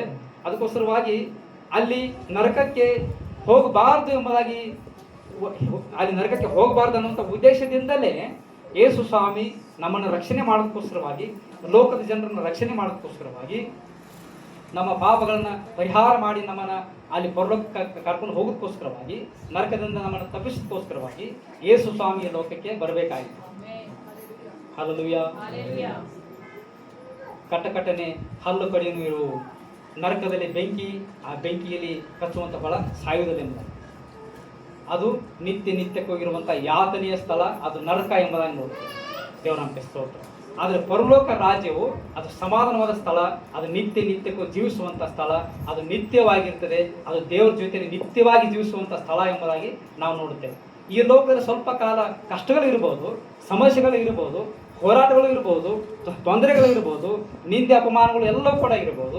ಆದರೆ ನಾವು ಇಂಥದ್ರ ಮಧ್ಯೆ ನಾವು ಎಲ್ಲವನ್ನು ಸಹಿಸಿಕೊಂಡವರಾಗಿ ನಾವು ಕ್ರಿಸ್ತನಿಗೋಸ್ಕರವಾಗಿ ನಾವು ಜೀವಿಸೋದಾದರೆ, ನಾವು ಯೋಗ್ಯವಾಗಿ ಜೀವಿಸೋದಾದರೆ, ಪರಿಶುದ್ಧವಾಗಿ ನಾವು ಜೀವಿಸೋದಾದರೆ, ನಾವು ನಂಬಿಕೆಯಿಂದ ನಾವು ಜೀವಿಸೋದಾದರೆ, ಒಂದು ದಿವಸ ಬರ್ತದೆ ಯೇಸು ಸ್ವಾಮಿ ಆತನು ಮಧ್ಯಾಕಾಶದಲ್ಲಿ ಆತನು ಬರುವಾಗ ನಾವು ಎತ್ತಲ್ಪಟ್ಟು ಪರಲೋಕ ರಾಜ್ಯಕ್ಕೆ ಸೇರುವಾಗ ಎಲ್ಲ ಕಷ್ಟಗಳು ನೀಗಿ ಹೋಗ್ತದೆ. ದೇವರ ಉದ್ದೇಶ ಏನಾಗಿದೆ? ನಾವು ಯಾರು ಕೂಡ ಬೆಂಕಿಯಿಂದ ನರಕಕ್ಕೆ ಹೋಗಬಾರದು, ನಾವು ಪರಲೋಕ ರಾಜ್ಯಕ್ಕೆ ಸೇರಬೇಕನ್ನೋದೇ ದೇವರ ಉದ್ದೇಶವಾಗಿದೆ. ಕಾರಣ ಏನಂತ ಹೇಳಿದ್ರೆ, ಪರಲೋಕ ರಾಜ್ಯ ಶಾಶ್ವತವಾದಂಥ ಸ್ಥಳ, ಯಾವಾಗಲೂ ಇರುವಂಥ ಸ್ಥಳ, ಅಲ್ಲಿ ನಾವು ಸೇರಬೇಕನ್ನೋದೇ ದೇವರ ಉದ್ದೇಶವಾಗಿದೆ. ದೇವರ ನಮಗೆ ಸ್ತೋತ್ರವಾಗಿದೆ. ಆದುದರಿಂದ ನಾವು ಸಿದ್ಧತೆ ಉಳ್ಳವರಾಗಿರಬೇಕು. ಹೇಗೆ ನಾವು ಸಿದ್ಧರಾಗುವುದು?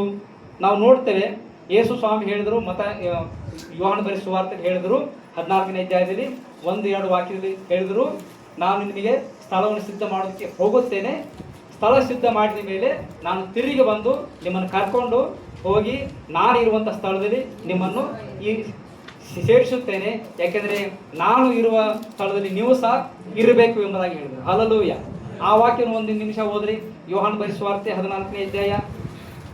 ನಿಮ್ಮ ಹೃದಯವು ಕಲವರಗೊಳ್ಳದೆ ಇರಲಿ, ದೇವರನ್ನು ನಂಬಿರಿ, ನನ್ನನ್ನು ನಂಬಿರಿ. ನನ್ನ ತಂದೆಯ ಮನೆಯಲ್ಲಿ ಬಹಳ ಬಿಡಾರುಗಳು ಅವೆ, ಇಲ್ಲದಿದ್ದರೆ ನಿಮಗೆ ಹೇಳುತ್ತಿದ್ದೇನು, ನಿಮಗೆ ಸ್ಥಳವನ್ನು ಸಿದ್ಧ ಮಾಡುವುದಕ್ಕೆ ಹೋಗುತ್ತೇನಲ್ಲ. ನಾನು ಹೋಗಿ ನಿಮಗೆ ಸ್ಥಳವನ್ನು ಸಿದ್ಧ ಮಾಡಿದ ಮೇಲೆ ತಿರುಗಿ ಬಂದು ನಿಮ್ಮನ್ನು ಕರ್ಕೊಂಡು ಹೋಗಿ ನನ್ನ ಬಳಿಗೆ ಸೇರಿಸಿಕೊಳ್ಳುವೆನು. ಯಾಕೆಂದರೆ ನಾನಿರುವ ಸ್ಥಳದಲ್ಲಿ ನೀವು ಸಹ ಇರಬೇಕು, ಮತ್ತು ನಾನು ಹೋಗುವ ಸ್ಥಳದ ಮಾರ್ಗವು ನಿಮಗೆ ತಿಳಿದಿದೆ ಅಂದನು. ಓಕೆ, ದೇವರ ನಮಗೆ ಸ್ತೋತ್ರ. ಇಲ್ಲಿ ವಾಕ್ಯ ಹೇಳ್ತದೆ, ನಾನು ಸ್ಥಳವನ್ನು ಸಿದ್ಧ ಮಾಡೋದಕ್ಕೆ ಹೋಗುತ್ತೇನಲ್ಲ, ನಿಮ್ಮ ಹೃದಯವು ಕಳವಳಗೊಳ್ಳದಿರಲಿ, ದೇವರು ನಂಬಿರಿ, ನನ್ನ ನಂಬಿರಿ. ತಂದೆ ಮನೆಯಲ್ಲಿ ಬಹಳ ಬಿಡಾರುಗಳು ಈಗಾಗಲೇ ಇವೆ ಅಂತ. ಅಂದರೆ ಪರಲೋಕ ರಾಜ್ಯದಲ್ಲಿ ತಂದೆ ಮನೆ ಅಂದರೆ ಪರಲೋಕ ರಾಜ್ಯ, ಅಲ್ಲಿ ಈಗಾಗಲೇ ಬಹಳ ಬಿಡಾರುಗಳು, ಈಗಾಗಲೇ ಕೆಲವೊಂದು ಮನೆಗಳು ಈಗಾಗಲೇ ಇದೆ. ಆದರೆ ನಾನು ಹೋಗಿ ಮತ್ತೆ ನಿಮಗೋಸ್ಕರವಾಗಿ ವಿಶೇಷವಾದ ಮನೆಗಳನ್ನು ನಾನು ಸಿದ್ಧಪಡಿಸ್ತೇನೆ, ವಿಶೇಷವಾದ ಸ್ಥಳವನ್ನು ನಾನು ನಿಮಗಾಗಿ ಸಿದ್ಧಪಡಿಸ್ತೇನೆ ಎಂಬುದಾಗಿ ಹೇಳಿ ಯೇಸು ಸ್ವಾಮಿ ಅಲ್ಲಿ ಶಿಷ್ಯರಿಗೆ ಆ ಮಾತನ್ನು ಹೇಳ್ತಿದ್ದಾರೆ. ನಾನು ಹೋಗಿ ಸ್ಥಳವನ್ನು ಸಿದ್ಧ ಮಾಡಿದ ಮೇಲೆ ನಿಮ್ಮನ್ನು ಸಹ ಕರ್ಕೊಂಡು ಹೋಗಿ ನನ್ನ ಬಳಿಯಲ್ಲಿ ಸೇರಿಸಿಕೊಳ್ಳುತ್ತೇನೆ, ಯಾಕೆಂದರೆ ನಾನಿರುವಂಥ ಸ್ಥಳದಲ್ಲಿ ನೀವು ಸಹ ಇರಬೇಕು. ನೋಡ್ರಿ, ಯೇಸು ಸ್ವಾಮಿ ಮಧ್ಯಾಕಾಶದಲ್ಲಿ ಬಂದು ಸಭೆ ಜನರು, ದೇವ ಜನರು ಎತ್ತಲ್ಪಟ್ಟ ಮೇಲೆ, ಆಮೇಲೆ ಸಭೆ ಕೆಳಗಡೆ ಬಂದ ಮೇಲೆ ಯಾರೂ ಇರಂಗಿಲ್ಲ. ಜನ ಇರ್ತಾರೆ, ಆದರೆ ಸಭೆ ಇರುವುದಿಲ್ಲ, ದೇವರ ಕಾರ್ಯ ಇರುವುದಿಲ್ಲ. ಆಮೇಲೆ ಎಲ್ಲವೂ ಕೂಡ ಎಲ್ಲಿ ಹೋಗ್ಬೇಕು? ಪರಲೋಕಕ್ಕೆ ಹೋಗು, ಮೇಲಿನ ಹೋಗ್ಬೇಕು ಎಲ್ಲರೂ. ದೇವರ ನಮಗೆ ಸ್ತೋತ್ರ. ಪರಲೋಕ ಅನ್ನೋದು ಅದು ಶಾಶ್ವತವಾದಂಥ ದೇವರಿರುವಂಥ ಸ್ಥಳ. ದೇವರ ನಮಗೆ ಸ್ತೋತ್ರ. ಅದಕ್ಕೆ ನಾನಿರುವಂಥ ಸ್ಥಳದಲ್ಲಿ ಆಮೇಲೆ ಅದು ಆ ಮಹಾಸಂಕಟ ಕಾಲ ಆದ ನಂತರ 1000 ವರ್ಷ ಆಳ್ವಿಕೆ ಭೂಮಿಯಲ್ಲಿ ಬರ್ತದೆ. ನಂತರ ಮತ್ತೆ ಎಲ್ಲ ಚೇಂಜ್ ಆಗಿಬಿಡ್ತದೆ. ಮತ್ತೆ ಹೊಸ ಭೂಮಿ, ಹೊಸ ಆಕಾಶ ಸ್ಥಾಪನೆ ಆಗ್ತದೆ. ಹೊಸ ಯೆರೂಸಲೇಮ್ ಪಟ್ಟಣ ಬಂದು ಆ ಭೂಮಿಯಲ್ಲಿ ಕೂತ್ಕೊಳ್ತದೆ. ಅದು ನಿತ್ಯವಾದ ರಾಜ್ಯ ಆವಾಗ ಆರಂಭ ಆಗ್ತದೆ. ಆದರೆ ಯೇಸುಸ್ವಾಮಿ ಏನು ಹೇಳ್ತಾರೆ? ನಾನಿರುವಂಥ ಸ್ಥಳದಲ್ಲಿ ನೀವು ಸಹ ಇರಬೇಕು ಅಂತ. ಅಂದರೆ ಅದರ ಅರ್ಥ ದೇವರ ರಾಜ್ಯದಲ್ಲಿ ನಾವು ಸಹ ಇರಬೇಕು, ದೇವರ ಜೊತೆಯಲ್ಲಿ ನಾವು ಸಹ ಇರಬೇಕು. ಅದಕ್ಕೋಸ್ಕರವಾಗಿ ಯೇಸುಸ್ವಾಮಿ ನಮಗೋಸ್ಕರವಾಗಿ, ನಮ್ಮ ಪ್ರತಿಯೊಬ್ಬೊಬ್ಬರಿಗೋಸ್ಕರವಾಗಿ ಸ್ಥಳವನ್ನು ಈಗಾಗಲೇ ಸಿದ್ಧಪಡಿಸ್ತಾ ಇದ್ದಾರೆ. ನಮಗೆ ನಿತ್ಯವಾದ ಸ್ಥಳ ಇರುವುದು ಅದು ಮೇಲಿನ ಸ್ಥಳ. ಈ ಭೂಮಿಯ ನಿತ್ಯವಾದ ಸ್ಥಳ ಅಲ್ಲ. ಭೂಮಿಯಲ್ಲಿರುವಂಥ ಮನೆ ನಿತ್ಯವಾದದ್ದು ಅಲ್ಲ. ಈ ಜೀವಿತ ನಿತ್ಯವಾದದ್ದು ಅಲ್ಲ. ಆದರೆ ಮೇಲಿನ ಜೀವಿತ, ಪರಲೋಕ ರಾಜ್ಯದ ಜೀವಿತ, ಯೇಸುಸ್ವಾಮಿ ಜೊತೆಲಿರುವಂಥ ಜೀವಿತ, ಅದು ನಿತ್ಯವಾಗಿದೆ. ಅದಕ್ಕೋಸ್ಕರವಾಗಿ ಸ್ವಲ್ಪ ಕಾಲ ಈ ಭೂಮಿ ಮೇಲೆ ನೀವು ಜೀವಿಸುವಾಗ, ಸ್ವಲ್ಪ ಸಮಯ ನೀವು ಜೀವಿಸುವಾಗ ನೀವು ಯೋಗ್ಯರಾಗಿ ಜೀವಿಸ್ರಿ, ಪರಿಶುದ್ಧವಾಗಿ ಜೀವಿಸ್ರಿ, ನನಗಾಗಿ ಜೀವಿಸ್ರಿ ಎಂಬುದಾಗಿ ಯೇಸುಸ್ವಾಮಿ ನಮಗೆ ಒತ್ತಿ ಹೇಳ್ತಾ ಇದ್ದಾರೆ. ಹಲ್ಲೆಲೂಯಾ. ಹಾಗಾದರೆ ಸಿದ್ಧತೆಗೋಸ್ಕರವಾಗಿ, ನಮ್ಮ ಸಿದ್ಧತೆಗೋಸ್ಕರವಾಗಿ ನಾವು ಇನ್ನು ಎರಡು ವಾಕ್ಯಗಳನ್ನು ನಾವು ಓದಿಕೊಳ್ಳೋಣ. ನಾವು ಹೇಗೆ ಸಿದ್ಧರಾಗಬಹುದು? ಯೇಸುಸ್ವಾಮಿ ಬರ್ತಾರಲ್ಲ, ನಾವು ಹೇಗೆ ಸಿದ್ಧತೆ ಉಳ್ಳವರಾಗಿರ್ಬೇಕು. ಓದ್ರಿ 1 ಪೇತ್ರ ಬರೆದ ಪತ್ರಿಕೆ 4ನೇ ಅಧ್ಯಾಯ 6 ಮತ್ತು 7ನೇ ವಾಕ್ಯ. ಸತ್ತಿರುವವರು ಮನುಷ್ಯ ಜಾತಿಗೆ ಬರುವ ಮರಣವೆಂಬ ತೀರ್ಪನ್ನು ಶರೀರಿಗಳಾಗಿದ್ದಾಗ ಹೊಂದಿದರು. ಅವರು ಆತ್ಮ ಸಂಬಂಧವಾಗಿ ದೇವರ ಜೀವದಲ್ಲಿ ಪಾಲುಗಾರರಾಗುವಂತೆ ಅವರಿಗೂ ಸುವಾರ್ತೆಯು ತಿಳಿಸಲ್ಪಟ್ಟಿತು. ಎಲ್ಲವುಗಳ ಅಂತ್ಯವು ಹತ್ತಿರವಾಗಿದೆ. ಆದುದರಿಂದ ನೀವು ಜಿತೇಂದ್ರಿಯರಾಗಿಯೂ ಪ್ರಾರ್ಥನೆಗೆ ಸಿದ್ಧವಾಗಿರುವಂತೆ ಸ್ವಸ್ಥಚಿತ್ತರಾಗಿಯೂ ಇರಿ. ಓಕೆ, ದೇವರ ನಮಗೆ ಸ್ತೋತ್ರ. 1 ಪೇತ್ರ 4ನೇ ಅಧ್ಯಾಯ 7ನೇ ವಾಕ್ಯದಲ್ಲಿ ಹೇಳ್ತದೆ, ಎಲ್ಲವುಗಳ ಅಂತ್ಯವು ಹತ್ತಿರವಾಗಿದೆ. ಆದ್ದರಿಂದ ನೀವು ಜಿತೇಂದ್ರಿಯರಾಗಿಯೂ ಪ್ರಾರ್ಥನೆಗೆ ಸಿದ್ಧವಾಗಿರುವಂತೆ ಸ್ವಸ್ಥಚಿತ್ತರಾಗಿಯೂ ಇರ್ರಿ. ದೇವರ ನಮಗೆ ಸ್ತೋತ್ರ. ಎಲ್ಲವುಗಳ ಅಂತ್ಯವು ಹತ್ತಿರವಾಗಿದೆ. ಹಲ್ಲೆಲೂಯಾ. ಎಲ್ಲವುಗಳ ಅಂತ್ಯವು ಹತ್ತಿರವಾಗಿದೆ ಅಂದ್ರೆ ಎಲ್ಲದಕ್ಕೂ ಅಂತ್ಯವು ಬರ್ತಾ ಇದೆ. ಈ ಭೂಮಿಗೆ ಅಂತ್ಯವು ಬರ್ತಾ ಇದೆ. ಯೇಸು ಸ್ವಾಮಿ ಬರೋಣ ಬಹಳ ಹತ್ತಿರವಾಗಿದೆ. ಈ ಲೋಕದ ಅಂತ್ಯವು ಬರ್ತಾ ಇದೆ. ಸಭೆಯು ಎತ್ತರಪಡುವಂಥ ಸಮಯ ಹತ್ತಿರವಾಗಿದೆ. ಯೇಸು ಸ್ವಾಮಿ ಬರೋಣ ಬಹಳ ಹತ್ತಿರವಾಗಿದೆ. ಎಲ್ಲ ಸೂಚನೆಗಳನ್ನು ನಾವು ನೋಡ್ತಾ ಇದ್ದೇವೆ. ಅದಕ್ಕೆ ಎಲ್ಲವುಗಳ ಅಂತ್ಯವು ಹತ್ತಿರವಾಗಿದೆ. ಹಾಗಾದ್ರೆ ನಾವು ಏನು ಮಾಡಬೇಕಾಗಿದೆ? ಆದ್ದರಿಂದ ನೀವು ಜೀವಿತ ಇಂದ್ರಿಯರಾಗಿಯೂ ಪ್ರಾರ್ಥನೆಗೆ ಸಿದ್ಧವಾಗಿರುವಂಥ ಸ್ವಸ್ಥ ಚಿತ್ತರಾಗಿಯೂ ಇರ್ರಿ. ಅಂದ್ರೆ ಜಿತೇಂದ್ರಿಯವರು ಎಂಬುದಾಗಿ ಹೇಳುವಾಗ ನಮ್ಮನ್ನು ನಾವು ಸ್ವಾಧೀನದಲ್ಲಿ ಇಟ್ಕೊಳ್ಬೇಕು. ಪರಿಶುದ್ಧಾತ್ಮನ ಒಂದು ಹತೋಟಿಯಲ್ಲಿ ನಮ್ಮನ್ನು ನಾವು ಇಟ್ಕೊಳ್ಬೇಕು. ದೇವರ ನಮಗೆ ಸ್ತೋತ್ರವಾಗಿ. ನಾವು ಈ ವಾಕ್ಯವನ್ನು ನಮ್ಮ ಬಾಯಿಗೆ ನಾವು ಸತ್ಯ ಹೇಳೋಣ. ಎಲ್ಲರೂ ಹೇಳಿ, ಎಲ್ಲವುಗಳ ಅಂತ್ಯವು ಹತ್ತಿರವಾಗಿದೆ. ಆದ್ದರಿಂದ ನೀವು ಜಿತೇಂದ್ರರಾಗಿಯೂ ಪ್ರಾರ್ಥನೆಗೆ ಸಿದ್ಧವಾಗಿರುವಂತೆ ಸ್ವಸ್ಥಚಿತ್ತರಾಗಿಯೂ ಇರ್ರಿ. ಆಮೇನ್. ಎಲ್ಲವುಗಳ ಅಂತ್ಯವು ಹತ್ತಿರವಾಗಿದೆ. ಅದಕ್ಕೋಸ್ಕರವಾಗಿ ನೀವು ಪ್ರಾರ್ಥನೆಗೆ ಸಿದ್ಧವಾಗಿರುವಂತೆ ಸ್ವಸ್ಥಚಿತ್ತರಾಗಿರಬೇಕು ಮತ್ತು ನಿಮ್ಮನ್ನು ನೀವು ಹತೋಟಿಯಲ್ಲಿ ಇಟ್ಕೊಳ್ಬೇಕು. ಅಂದ್ರೆ ಈ ಲೋಕದ ತಪ್ಪಾದ ಮಾರ್ಗದಲ್ಲಿ ನಿಮ್ಮನ್ನು ಬಿಟ್ಟು ಕೊಡಬಾರ್ದು. ಸೈತಾನಿಗೆ ಅವಕಾಶ ಕೊಡಬಾರ್ದು. ತಪ್ಪಾದ ಮಾರ್ಗಕ್ಕೆ ಅವಕಾಶ ಕೊಡಬಾರ್ದು. ತಪ್ಪಾದ ದಾರಿಗಳಿಗೆ ಅವಕಾಶ ಕೊಡಬಾರ್ದು. ನಮ್ಮನ್ನು ನಾವು ಹತೋಟಿಯಲ್ಲಿ ನಾವು ಇಟ್ಕೋಬೇಕು. ಮತ್ತು ಪ್ರಾರ್ಥನೆಗೆ ಸಿದ್ಧವಾಗಿರುವಂತೆ ನಾವು ಯಾವಾಗಲೂ ಸಿದ್ಧರಾಗಿರಬೇಕು. ದೇವರ ನಮಗೆ ಸ್ತೋತ್ರ. ಅಂದರೆ ನಾವು ಪ್ರಾರ್ಥನೆಗೆ ಬರುವಾಗ ಸಿದ್ಧರಾಗಿ ಬರ್ತೇವೆ. ಪ್ರಾರ್ಥನೆಗೆ ಕುತ್ಕೊಳ್ಳುವಾಗ ದೇವರೇ ನಮ್ಮನ್ನು ಕ್ಷಮಿಸು ಅಂತ ಹೇಳಿ ನಾವು ಒಂದು ಸಿದ್ಧತೆಯಿಂದ ಪ್ರಾರ್ಥನೆ ಮಾಡುತ್ತಾ, ದೇವರೇ ನನ್ನ ತಪ್ಪನ್ನು ಕ್ಷಮಿಸು, ಪಾಪ ಕ್ಷಮಿಸು ಅಂತ ಹೇಳಿ ಒಂದು ಸಿದ್ಧತೆಯಿಂದ ನಾವೇನು ಮಾಡ್ತೇವೆ? ಪ್ರಾರ್ಥನೆಗೆ ಬರುವಾಗ ಅಥವಾ ಪ್ರಾರ್ಥನೆಗೆ ಕುತ್ಕೊಂಡಾಗ ನಾವು ಸಿದ್ಧರಾಗಿರ್ತೇವೆ. ದೇವರ ನಮಗೆ ಸ್ತೋತ್ರ. ಹಾಗೆ ಯಾವಾಗಲೂ ಸಿದ್ಧರಾಗಿರ್ಬೇಕಂತ ಹೇಳೋದು. ಯಾಕೆಂದ್ರೆ ಯೇಸು ಸ್ವಾಮಿ ಬರೋದು ದಿನ ಗೊತ್ತಿಲ್ಲ, ಸಮಯ ಗೊತ್ತಿಲ್ಲ. ಅದರಿಂದ ನಾವು ಯಾವಾಗಲೂ ಸಿದ್ಧರಾಗಿರ್ಬೇಕು. ಅಲ್ಲಿ ಹೇಳ್ತದೆ, ಪ್ರಾರ್ಥನೆಗೆ ಸಿದ್ಧರಾಗಿರುವಂತೆ ಸ್ವಸ್ಥ ಚಿತ್ತರಾಗಿಯೂ ಇರ್ರಿ. ದೇವರ ನಮಗೆ ಸ್ತೋತ್ರ. ಸ್ವಸ್ಥ ಚಿತ್ತ ಅಂತ ಹೇಳುವಾಗ ಶುದ್ಧವಾದ ಮನಸ್ಸು ಅಂತ ಅದರ ಅರ್ಥ.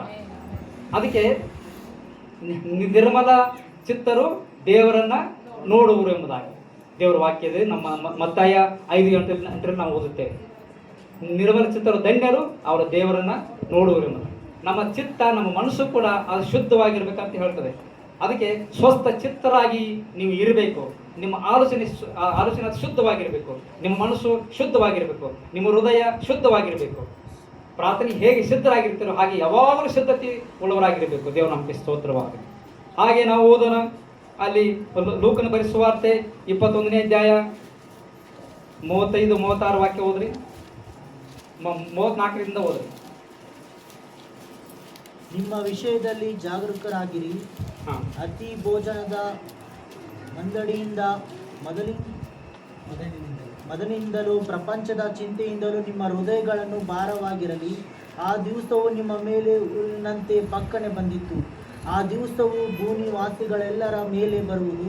ಆದರೆ ಬರುವುದಕ್ಕಿಂತ ಇವೆಲ್ಲಗಳಿಗೆ ತಪ್ಪಿಸಿಕೊಳ್ಳುವುದಕ್ಕೂ ಮನುಷ್ಯಕುಮಾರನ ಮುಂದೆ ನಿಂತುಕೊಳ್ಳುವುದಕ್ಕೂ ನೀವು ಪೂರ್ಣ ಶಕ್ತರಾಗುವಂತೆ ಎಲ್ಲ ಕಾಲದಲ್ಲಿಯೂ ದೇವರಿಗೆ ವಿಜ್ಞಾಪನೆ ಮಾಡಿಕೊಳ್ಳುತ್ತಾ ಎಚ್ಚರಾಗಿರಿ ಅಂದರು. ಓಕೆ, ದೇವರ ನಮಗೆ ಸ್ತೋತ್ರವಾಗಿ. ಇಲ್ಲಿ ವಾಕ್ಯ ಹೇಳ್ತದೆ, 35ನೇ ವಾಕ್ಯದಿಂದ ಹೇಳ್ತದೆ, ಆ ದಿವಸವು ಭೂನಿವಾಸಿಗಳೆಲ್ಲರ ಮೇಲೆ ಬರುವುದು. ಆದರೆ ಬರುವುದಕ್ಕಿರುವ ಇವೆಲ್ಲಗಳಿಂದ ತಪ್ಪಿಸಿಕೊಳ್ಳುವುದಕ್ಕೂ ಮನುಷ್ಯಕುಮಾರನ ಮುಂದೆ ನಿಂತುಕೊಳ್ಳುವುದಕ್ಕೂ ನೀವು ಪೂರ್ಣ ಶಕ್ತರಾಗುವಂತೆ ಎಲ್ಲ ಕಾಲದಲ್ಲಿಯೂ ದೇವರಿಗೆ ವಿಜ್ಞಾಪನೆ ಮಾಡಿಕೊಳ್ಳುತ್ತಾ ಎಚ್ಚರವಾಗಿರ್ರಿ ಅಂದರು. ದೇವರ ನಮಗೆ ಸ್ತೋತ್ರ. ಮತ್ತು 34ನೇ ಕೊನೆಯ ಭಾಗದಲ್ಲಿ ಓದುತ್ತೇವೆ, ಆ ದಿವಸ ನಿಮ್ಮ ಮೇಲೆ ಊರಿನಿಂದ ಪಕ್ಕನೆ ಬಂದಿತ್ತು ಎಂಬುದಾಗಿ. ಅಂದ್ರೆ ಪಕ್ಕನೆ ಬರುವಂಥದ್ದು. ದೇವರ ನಾಮಕ್ಕೆ ಸ್ತೋತ್ರ. ಆ ದಿವಸ ಎಲ್ಲರ ಮೇಲೆ ಪಕ್ಕನೆ ಬಂದ್ಬಿಡ್ತದೆ, ಹೇರಿಕೆಯಲ್ಲಿ ಬರಂಗಿಲ್ಲ. ಯೇಸುಸ್ವಾಮಿ ಬರೋಣ, ಅದು ಹೇರಿಕೆಯಲ್ಲಿ ಬರಂಗಿಲ್ಲ, ಪಕ್ಕನೆ ಬಂದ್ಬಿಡ್ತದೆ. ನ್ಯಾಯ ತೀರ್ಪಿನ ದಿವಸ ಅದು ಹೇರಿಕೆಯಲ್ಲಿ ಬರೋದಿಲ್ಲ, ಪಕ್ಕನೆ ಬಂದ್ಬಿಡ್ತದೆ. ದೇವರ ನಾಮಕ್ಕೆ ಸ್ತೋತ್ರ. ಅದಕ್ಕೆ ನೋಣ ದಿವಸಗಳ ಕುರಿತಾಗಿ ಉದಾಹರಣೆ ಕೊಡಲ್ಪಟ್ಟಿರುವುದು. ದೇವರ ನಾಮಕ್ಕೆ ಸ್ತೋತ್ರ.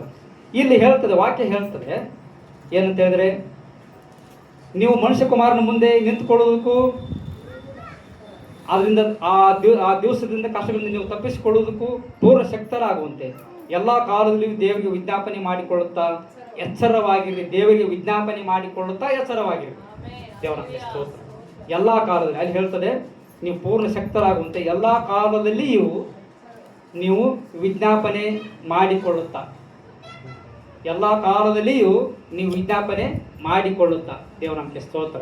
ನಾವು ವಾರಕ್ಕೊಂದು ಸರ್ತಿ ಚರ್ಚಿಗೆ ಬರ್ತೇವೆ, ಆರಾಧನೆ ಮಾಡ್ತೇವೆ, ಅದರ ಮಧ್ಯದಲ್ಲಿ ನಾವು ಪ್ರಾರ್ಥನೆ ಇರುವುದಿಲ್ಲ. ಆದರೆ ಕೆಲವರೆಲ್ಲ ನೀವು ಪ್ರಾರ್ಥನೆ ಮಾಡ್ತಿದ್ದೀರಿ ದಿವಸ, ಅದು ದೇವರಿಗೆ ಸಂತೋಷ. ಆದರೆ ಎಲ್ಲರೂ ಕೂಡ ಪ್ರಾರ್ಥನೆ ಮಾಡಬೇಕು. ನಿಮ್ಮ ಮನೆಗಳಲ್ಲಿ ಕೂತ್ಕೊಂಡು ನೀವು ವೈಯಕ್ತಿಕವಾಗಿ ಪ್ರಾರ್ಥನೆ ಸಮಯ ಕಳಿಬೇಕು, ಅಥವಾ ಕುಟುಂಬವಾಗಿ ಕೂತ್ಕೊಂಡು ನೀವು ಪ್ರಾರ್ಥನೆಗಳನ್ನು ಮಾಡುವಂಥವರಾಗಿರಬೇಕು. ನೀವು ಪ್ರಾರ್ಥನೆಗಳಲ್ಲಿ ನೀವು ಸಮಯ ಕಳೆಯುವಂಥವರಾಗಿರಬೇಕು. ಯಾಕೆಂದರೆ ಅಲ್ಲಿ ವಾಕ್ಯ ಹೇಳ್ತದೆ, ಎಲ್ಲ ಕಾಲದಲ್ಲಿಯೂ ನೀವು ವಿಜ್ಞಾಪನೆ ಮಾಡಿಕೊಳ್ಳುತ್ತಾ ಎಚ್ಚರವಾಗಿರಬೇಕು. ಕಾರಣ ಯೇಸು ಸ್ವಾಮಿ ಬರುವಂಥ ದಿವಸ ಗೊತ್ತಿಲ್ಲ, ದಿನ ಗೊತ್ತಿಲ್ಲ, ಗಳಿಗೆ ಗೊತ್ತಿಲ್ಲ, ರಾತ್ರಿ ಅಥವಾ ಹಗಲು ಗೊತ್ತಿಲ್ಲ, ಯಾವ ಸಮಯ ಎಂಬುದಾಗಿ ಗೊತ್ತಿಲ್ಲ, ಎಷ್ಟನೇ ಇಸ್ವಿ ಎಂಬುದಾಗಿ ಗೊತ್ತಿಲ್ಲ, ಎಷ್ಟನೇ ಡೇಟ್ ಅಥವಾ ತಾರೀಕು ಎಂಬುದಾಗಿ ಗೊತ್ತಿಲ್ಲ, ಯಾವುದು ಗೊತ್ತಿಲ್ಲ.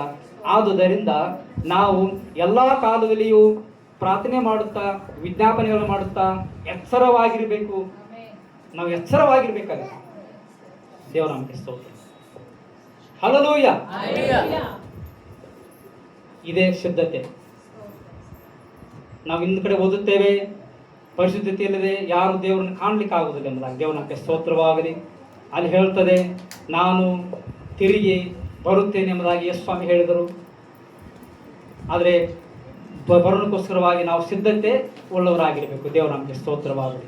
ಈಗ ನೋಡ್ರಿ, ಒಂದು ಮದುವೆ ಇದ್ದರೆ ನಾವು ಹೇಗೆ ಹೋಗ್ತೀವಿ? ಸಿದ್ಧತೆ ಉಳ್ಳವರಾಗಿರ್ತೀವಿ. ಫಸ್ಟ್ ಅಲ್ಲಿ ಹೋಗಿಂತ ಮುಂಚಿತವಾಗಿ ನಮ್ಮನ್ನು ನಾವು ಸಿದ್ಧತೆ ಉಳ್ಳವರಾಗಿರ್ತೀವಿ, ಸಿದ್ಧಪಡಿಸಿಕೊಳ್ಳುತ್ತೇವೆ. ನಾವು ಮದುವೆಗೆ ಹೋಗಬೇಕಾದ್ರೆ ನಮ್ಮನ್ನು ನಾವು ಸಿದ್ಧಪಡಿಸಿಕೊಳ್ಳುತ್ತೇವೆ. ನಾವು ಏನಾದ್ರು ಒಂದು ಕೆಲಸಕ್ಕೆ ಹೋಗಬೇಕಾದ್ರೆ ನಾವು ಸಿದ್ಧಪಡಿಸಿಕೊಳ್ಳುತ್ತೇವೆ. ಏನಾದ್ರು ಒಂದು ಊರಿಗೆ ಹೋಗಬೇಕಾದ್ರೆ ನಾವು ಸಿದ್ಧಪಡಿಸಿಕೊಳ್ಳುತ್ತೇವೆ.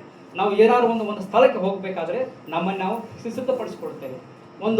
ಏನಾದರೂ ಒಂದು ಫಂಕ್ಷನ್ಗೆ ಹೋಗಬೇಕಾದ್ರೆ ನಮ್ಮನ್ನು ನಾವು ಸಿದ್ಧಪಡಿಸಿಕೊಳ್ತೇವೆ. ದೇವರ ನಾಮಕ್ಕೆ ಸ್ತೋತ್ರ. ನಾವು ಎಲ್ಲಾದರೂ ಹೋಗಬೇಕಾದ್ರೆ ನಮ್ಮನ್ನು ನಾವು ಸಿದ್ಧಪಡಿಸಿಕೊಳ್ತೇವೆ. ಮೊದಲನೇದಾಗಿ ಸಿದ್ಧಪಡಿಸಿಕೊಂಡು ಆಮೇಲೆ ನಾವು ಅಲ್ಲಿ ಹೋಗಲಿಕ್ಕೆ ಪ್ರಾರಂಭ ಮಾಡ್ತೇವೆ. ಸಿದ್ಧತೆ ಇಲ್ಲದೆ ನಾವು ಎಲ್ಲಿ ಹೋಗುವುದಿಲ್ಲ. ಸಿದ್ಧತೆ ಇಲ್ಲದೆ ನಾವು ಮದುವೆಗೆ ಹೋಗುವುದಿಲ್ಲ.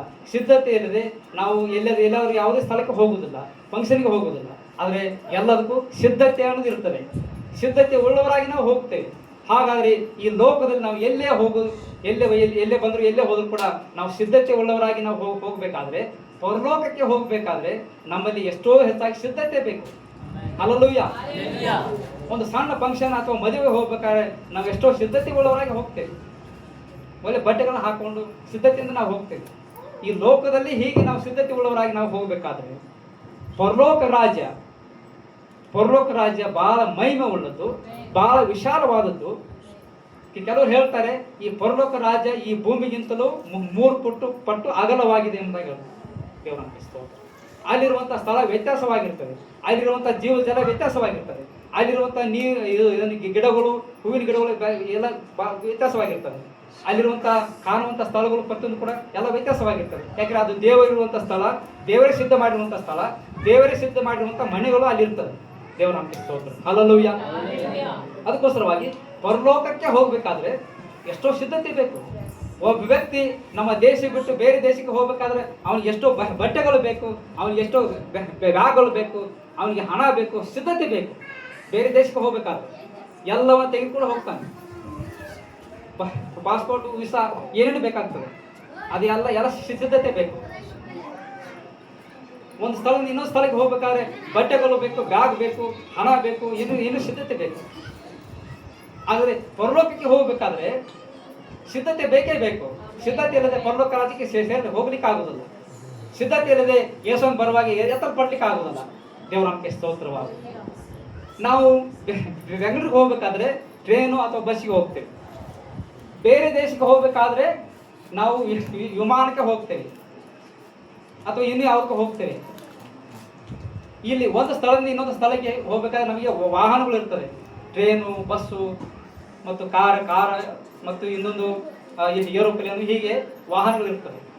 ಆದರೆ ಪರಲೋಕಕ್ಕೆ ಹೋಗ್ಬೇಕಾದ್ರೆ ಯಾವುದೇ ವಾಹನ ಇಲ್ಲ. ಯೇಸು ಸ್ವಾಮಿ ವಾಹನ ಆಗಿದ್ದಾರೆ. ಹಲ್ಲೆಲೂಯಾ. ಯೇಸು ಸ್ವಾಮಿ ನಮಗೆ ವಾಹನವಾಗಿದ್ದಾರೆ ಪರಲೋಕಕ್ಕೆ ಹೋಗಲಿಕ್ಕೆ. ಪರಲೋಕಕ್ಕೆ ಹೋಗಬೇಕಾದ್ರೆ ನೀನು ಸಿದ್ಧತೆ ಉಳ್ಳವನಾಗಿ, ನೀವು ಸಿದ್ಧರಾಗಿ ಯೇಸು ಸ್ವಾಮಿಯಲ್ಲಿ ನೀವು ಕೂತ್ಕೊಳ್ಬೇಕು. ಯೇಸು ಸ್ವಾಮಿ ಎಂಬ ವಾಹನದಲ್ಲಿ ನೀವು ಇರಬೇಕು. ಯೇಸು ಸ್ವಾಮಿಯಲ್ಲಿ ನೀವು ಜೀವಿಸಬೇಕು. ಯೇಸು ಸ್ವಾಮಿಯಾಗಿ ಜೀವಿಸಬೇಕು. ನಂಬಿಗಸ್ತರಾಗಿ ಜೀವಿಸಬೇಕು. ಯೇಸು ಸ್ವಾಮಿಗೆ ನೀವು ಯೋಗ್ಯರಾಗಿ ಜೀವಿಸಬೇಕು. ಸಿದ್ಧತೆ ಉಳ್ಳವರಾಗಿ ನೀವು ಜೀವಿಸಬೇಕು. ಯೇಸು ಸ್ವಾಮಿಯಲ್ಲೇ ಜೀವಿಸಬೇಕು. ಯಾಕೆಂದರೆ ಆತನೇ ನಮ್ಮನ್ನು ಕರ್ಕೊಂಡು ಹೋಗುವಂಥ ವಾಹನ ಆತನೇ ಆಗಿದ್ದಾನೆ. ಅದಕ್ಕೆ ನಾನೇ ಮಾರ್ಗವು ಅಂತ ಹೇಳು. ಹಲ್ಲೆಲೂಯಾ. ದೇವರ ನಮಗೆ ಸ್ತೋತ್ರವಾದ. ಇಬ್ಬರು ಹೊಲದಲ್ಲಿದ್ದರು. ಯೇಸುವನ್ನು ಬರುವಾಗ ಒಬ್ಬರು ಎತ್ತಲ್ಪಟ್ಟರು, ಒಬ್ಬರು ಇಲ್ಲೇ ಉಳ್ಕೊಂಡ್ರು. ಯೇಸು ಸ್ವಾಮಿ ಬರುವಾಗ ಯಾರು ಇಲ್ಲೇ ಉಳ್ಕೊಳ್ತಾರೋ, ಯಾರ ಮೇಲೆ ಹೋಗ್ತಾರೋ ಗೊತ್ತಿಲ್ಲ. ಆದ್ರೆ ಒಂದಂತೂ ಸತ್ಯ, ಯಾರು ಸಿದ್ಧರಾಗಿರ್ತಾರೋ ಅವ್ರ ಮೇಲೆ ಹೋಗ್ತಾರೆ. ಯೇಸು ಸ್ವಾಮಿ ಬರುವಾಗ ಮನೆಯಲ್ಲಿ ಕೂತಿರ್ತಾರೆ, ಆದ್ರೆ ಯಾರ ಮೇಲೆ ಹೋಗ್ತಾರೆ, ಯಾರು ಇಲ್ಲೇ ಉಳ್ಕೊಳ್ತಾರೆ ಅಂತ ಗೊತ್ತಿಲ್ಲ. ಆದ್ರೆ ಒಂದಂತೂ ಸತ್ಯ, ಸಿದ್ಧವಾಗಿದ್ದವರು ಮೇಲೆ ಹೋಗ್ತಾರೆ. ಯೇಸು ಸ್ವಾಮಿ ಬರುವಾಗ ಬಸ್ಸಲ್ಲಿ ಕುಂತಂತ ಜನ ಕೆಲವರು ಮೇಲೆ ಹೋಗ್ತಾರೆ, ಕೆಲವರು ಅಲ್ಲೇ ಕೂತ್ಕೊಂಡಿರ್ತಾರೆ. ಆದ್ರೆ ಸಿದ್ಧರಾಗಿ ಅವರು ಮೇಲೆ ಹೋಗ್ತಾರೆ, ಉಳಿದವರು ಇಲ್ಲೇ ಕೂತ್ಕೊಳ್ತಾರೆ. ದೇವರ ಸ್ತೋತ್ರ. ಅದಕ್ಕೆ ಅಲ್ಲಿ ವಾಕ್ಯ ಹೇಳ್ತದೆ ಏನಂತ ಹೇಳಿದ್ರೆ, ಅಲ್ಲಿ ವಾಕ್ಯ ಹೇಳ್ತದೆ, ಮತ 24:44 ವಾಕ್ಯ ಹೇಳ್ತದೆ, ಆದ ಕಾರಣ ನೀವು ಸಹ ಸಿದ್ಧವಾಗಿರ್ರಿ, ನೀವು ನೆನಸದ ಗಳಿಗೆಯಲ್ಲಿ ಮನುಷ್ಯಕುಮಾರನು ಬರುತ್ತಾನೆ. ಆದ ಕಾರಣ ನೀವು ಸಹ ಸಿದ್ಧವಾಗಿರ್ರಿ. ಅಂದ್ರೆ ಸಿದ್ಧವಾಗದೇ ಇರುವವರು ಕೂಡ ಸಿದ್ಧವಾಗಿರ್ರಿ. ನೀವು ನೆನೆಸದೇ ಇರುವಂಥ ಗಳಿಗೆಯಲ್ಲಿ ಯೇಸು ಸ್ವಾಮಿ ಬರುತ್ತಾನೆ. ಮುಂಜಾನೆ ಸಾಯಂಕಾಲ ಸಮಯ ಇಲ್ಲ, ರಾತ್ರಿ ಹೊತ್ತು ಗೊತ್ತಿಲ್ಲ, ಮುಂಜಾನೆ ಮಧ್ಯಾಹ್ನ ಸಾಯಂಕಾಲ ಗೊತ್ತಿಲ್ಲ, ಯಾವ ದಿವಸ ಅಂತ ಗೊತ್ತಿಲ್ಲ. ಯಾವಾಗ ಬೇಕಾದರೂ ಆತನು ಬರಬಹುದು. ಅದಕ್ಕೆ ನೀನು ಸಹ ಸಿದ್ಧವಾಗಿರು. ಯೇಸು ಸ್ವಾಮಿ ಬಂದು ಕರ್ಕೊಂಡು ಹೋಗ್ತಾನೆ. ನೀವು ಸಹ ಸಿದ್ಧವಾಗಿರ್ರಿ, ಯೇಸು ಸ್ವಾಮಿ ಬರ್ತಾನೆ, ಕರ್ಕೊಂಡು ಹೋಗ್ತಾನೆ. ನಿಮ್ಮ ಮನೆಯವರು ಕೂಡ ಸಿದ್ಧವಾಗಿರಲಿ, ಯೇಸು ಸ್ವಾಮಿ ಬರ್ತಾರೆ, ಕರ್ಕೊಂಡು ಹೋಗ್ತಾನೆ. ನಿಮ್ಮ ಮಕ್ಕಳು ಕೂಡ ಸಿದ್ಧವಾಗಿರಲಿ, ಯೇಸು ಸ್ವಾಮಿ ಬರ್ತಾರೆ, ಅವ್ರನ್ನ ಕರ್ಕೊಂಡು ಹೋಗ್ತಾರೆ. ಕುಟುಂಬವಾಗಿ ಸಿದ್ಧತೆ ಉಳ್ಳವರಾಗಿರಬೇಕು. ಸಭೆಯಾಗಿ ನಾವು ಸಿದ್ಧತೆ ಉಳ್ಳವರಾಗಿರಬೇಕು. ದೇವರ ಮಕ್ಕಳು ನಾವು ಸಿದ್ಧತೆ ಉಳ್ಳವರಾಗಿರಬೇಕು. ಯಾರೇ ಆಗಲಿ ಯೇಸು ಮೇಲೆ ನಂಬಿಕೆ ಇಟ್ಟು ವಿಶ್ವಾಸ ಇಟ್ಟು ಸಿದ್ಧತೆ ಉಳ್ಳವರಾಗಿರಬೇಕು. ಆತನು ಬರುವಾಗ ನಮ್ಮನ್ನು ಕರ್ಕೊಂಡು ಆತನ ಮೇಲೆ ಸೇರಿಸ್ಕೊಳ್ತಾನೆ. ಅದು ಶಾಶ್ವತವಾದಂಥ ಸ್ಥಳ, ಪರಲೋಕ ರಾಜ್ಯ ಸಮಾಧಾನವಾದ ಸ್ಥಳ, ಅದು ಯಾವಾಗಲೂ ಇರುವಂಥ ಸ್ಥಳ, ದೇವರ ಜೊತೆಯಲ್ಲಿ ಯಾವಾಗಲೂ ಇರುವಂಥ ಸ್ಥಳ ಆ ಸ್ಥಳವಾಗಿದೆ. ಹಲ್ಲೆಲೂಯಾ. ದೇವರು ನಿಮ್ಮನ್ನು ಈ ವಾಕ್ಯದಿಂದ ಆಶೀರ್ವಾದ ಮಾಡಲಿ. ನಾವೀಗ ಎದ್ದು ನಿಂತು ಪ್ರಾರ್ಥನೆ ಮಾಡಿಕೊಳ್ಳೋಣ.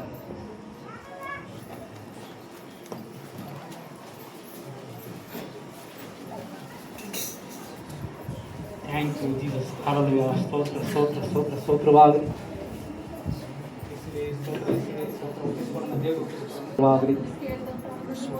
ದೇವರ ಸಂಧಾನದಲ್ಲಿ ನಾವು ಇದ್ದೇವೆ, ಒಪ್ಪಿಸಿಕೊಡೋಣ. ಸಿದ್ಧತೆ ಉಳ್ಳವರಾಗಿರೋ ಕೇಳಿದಂಥ ವಾಕ್ಯಕ್ಕೆ ನಮ್ಮನ್ನು ನಾವು ಸಮರ್ಪಿಸಿಕೊಳ್ಳೋಣ. Hallelujah hallelujah hallelujah. ಸ್ತೋತ್ರ ಸ್ತೋತ್ರ ಸ್ತೋತ್ರ ಸ್ತೋತ್ರವಾಗಲಿ. ಎಲ್ಲರೂ ಕೂಡ ನಮ್ಮ ಪಶ್ಚಾತ್ತಾಪ ಹೃದಯದಿಂದ ಪ್ರಾರ್ಥನೆ ಮಾಡಿಕೊಳ್ಳೋಣ. ಅಪಾಯಿಸುವೆ, ಎಲ್ಲರೂ ಕೂಡ ಪ್ರಾರ್ಥನೆ ಮಾಡಿಕೊಳ್ಳೋಣ. ಅಪಾಯಿಸುವೆ, ನಾನು ಕ್ಷಮಿಸಪ್ಪ ದೇವರೇ, ನನ್ನ ಪಾಪ ಎಲ್ಲ ಕ್ಷಮಿಸಿದ್ದೇವೆ, ನನ್ನ ತಪ್ಪೆಲ್ಲ ಕ್ಷಮಿಸು ಸ್ವಾಮಿ, ನನ್ನ ಹೃದಯ ತಪ್ಪುಗಳೆಲ್ಲ ಕ್ಷಮಿಸು ಸ್ವಾಮಿ. ನನಗೆ ಒಂದು ಕೆಟ್ಟ ಆಲೋಚನೆಯನ್ನು ತೆಗೆದುಹಾಕುತ್ತೇವೆ, ನನ್ನ ಮನಸ್ಸನ್ನು ಶುದ್ಧೀಕರಿಸಿದ್ದೇವೆ, ನನ್ನ ಹೃದಯವನ್ನು ಶುದ್ಧೀಕರಿಸಿದ್ದೇವೆ, ನನ್ನ ಶರೀರವನ್ನು ಶುದ್ಧೀಕರಿಸಿದ್ದೇವೆ.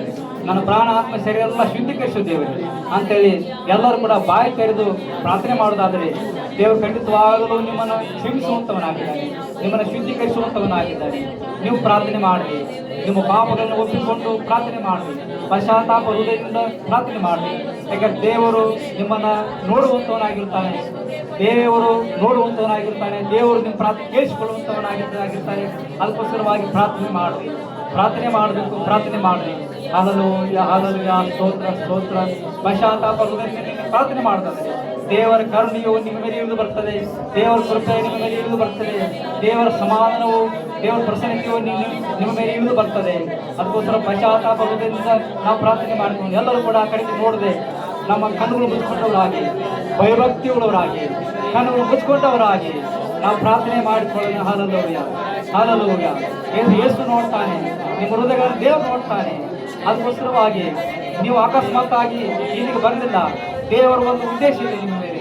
Hallelujah hallelujah. ದೇವರ ಉದ್ದೇಶ ಇದೆ, ದೇವರ ಕೃಪೆ ನಿಮ್ಮ ಮೇಲೆ ಇದೆ.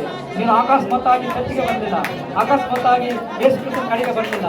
ದೇವರ ಉದ್ದೇಶ ಇದೆ ನಿಮ್ಮ ಮೇಲೆ, ದೇವರ ಆತ್ಮನ ಉದ್ದೇಶ ಇದೆ. ಅದಕ್ಕೋಸ್ಕರವಾಗಿ ನೀವು ನಿತ್ಯತವರು ಕಾಣಿಸಿಕೊಳ್ಳಬೇಕು, ನೀವು ಆತನ ಹೆಣ್ಣಿಗೆ ಕಾಣಿಸಿಕೊಳ್ಳಬೇಕು, ಆತನ ಜೊತೆಯಲ್ಲಿ ನೀವು ಜೀವಿಸಬೇಕು, ಆತನ ಪ್ರಸನ್ನತೆಯಲ್ಲಿ ನೀವು ಜೀವಿಸಬೇಕು, ನೀವು ನಂಬಿಗಸ್ತರಾಗಿ ನೀವು ಜೀವಿಸಬೇಕು, ಆತನ ಸನ್ನಿಧಿಯಲ್ಲಿ ನೀವು ಯಾವಾಗ ಕಾಣಿಸಿಕೊಳ್ಳಬೇಕು, ದೇವರ ಮಗನಾಗಿ ನೀವು ಜೀವಿಸಬೇಕು. ಅದಕ್ಕಾಗಿ ದೇವರು ನಿಮ್ಮನ್ನು ಆರಿಸಿಕೊಂಡಿದ್ದಾನೆ. ದೇವರ ಉದ್ದೇಶವನ್ನು, ದೇವರ ಉದ್ದೇಶ ನಮ್ಮ ಜೀವಿತ ನೆರವೇರಲಿ, ಅದಕ್ಕಾಗಿ ಒಪ್ಪಿಸಿಕೊಡೋಣ, ವಾಕ್ಯಕ್ಕಾಗಿ ಒಪ್ಪಿಸಿಕೊಡೋಣ, ದೇವರ ಉದ್ದೇಶಕ್ಕಾಗಿ ಒಪ್ಪಿಸಿಕೊಡೋಣ. ಹಾಲೆಲೂಯ. ದೇವರು ನಿನ್ನನ್ನು ಆರಿಸಿಕೊಂಡಿದ್ದು ನಿನ್ನನ್ನು ಇಲ್ಲೇ ಕೈ ಕೊಟ್ಟು ಹೋಗೋಕ್ಕಾಗಿ ಅಲ್ಲ, ದೇವರು ನಿನ್ನನ್ನು ಆರಿಸಿಕೊಂಡಿದ್ದು ನೀನು ನಾಶವಾಗಿ ಹೋಗೋಕ್ಕಾಗಿ ಅಲ್ಲ, ದೇವರು ನಿಮ್ಮನ್ನು ಆರಿಸಿಕೊಂಡಿದ್ದು ನೀವು ಯಾತ್ರೆಗೆ ಹೋಗೋಕ್ಕೋಸ್ಕರವಾಗಿ ಅಲ್ಲ, ಪಾಪದಲ್ಲಿ ಇರೋಕ್ಕೋಸ್ಕರವಾಗಿ ಅಲ್ಲ. ದೇವರು ನಿಮ್ಮನ್ನು ಆರಿಸಿಕೊಂಡಿದ್ದು ಪಾಪ ಶಾಪಗಳನ್ನು ಬಿಡಿಸಿ, ಕಷ್ಟ ಸಮಸ್ಯೆಗಳಿಂದ ಬಿಡಿಸಿ, ಎಲ್ಲ ಹೋರಾಟಗಳಿಂದ ಬಿಡಿಸಿ, ಎಲ್ಲ ಕೊರತೆಗಳಿಂದ ಬಿಡಿಸಿ, ಎಲ್ಲ ಸೈತಾನ ಕಿಡಿಗಳಿಂದ ಬಿಡಿಸಿ, ಸೈತಾನ ಬಂಧನಗಳಿಂದ ಬಿಡಿಸಿ, ಪಾಪ ಶಾಪಗಳಿಂದ ಬಿಡಿಸಿ, ಪರಿಶುದ್ಧನಾಗಿ ಮಾಡಿ ನಿತ್ಯತ್ವವನ್ನು ಸೇರಿಸಿಕೋಸ್ಕರವಾಗಿ ಯೇಸು ಸ್ವಾಮಿ ನಿಮ್ಮನ್ನು ಆರಿಸಿಕೊಂಡಿದ್ದಾನೆ, ನಿಮ್ಮನ್ನು ಕರೆದಿದ್ದಾನೆ. Hallelujah hallelujah hallelujah hallelujah. ಸ್ತೋತ್ರ ಸ್ತೋತ್ರ ಸ್ತೋತ್ರವಾಗಲಿ. ಅಪಾಯಿಸುವೆ ಸ್ತೋತ್ರ, ಅಪಾಯಿಸುವೆ ಸ್ತೋತ್ರ ಸ್ತೋತ್ರ.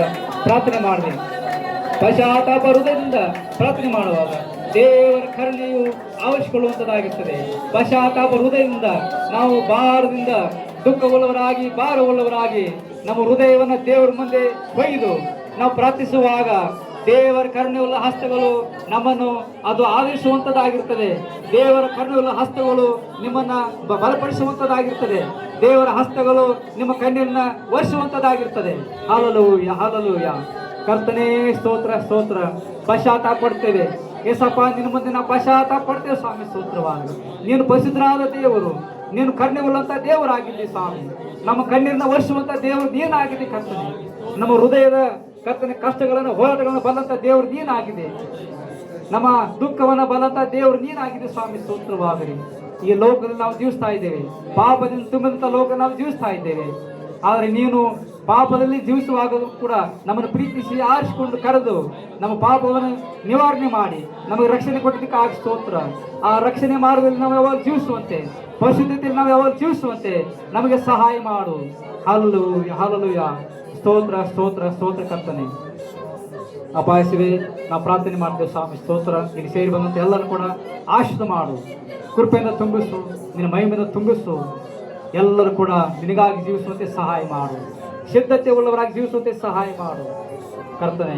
ನಿನ್ನ ಬರೋಣಕ್ಕೋಸ್ಕರವಾಗಿ ಸಿದ್ಧತೆ ಉಳ್ಳವರಾಗಿ ಜೀವಿಸೋದಕ್ಕಾಗಿ ಸಹಾಯ ಮಾಡು. ನಿನ್ನ ಬರೋಣ ಗೊತ್ತಿಲ್ಲ ಸ್ವಾಮಿ, ಸಮಯ ಗೊತ್ತಿಲ್ಲ, ದಿನ ಗೊತ್ತಿಲ್ಲ ಕರ್ತನೆ, ಎಷ್ಟು ವರ್ಷ ಅಂತ ಗೊತ್ತಿಲ್ಲ ಸ್ವಾಮಿ.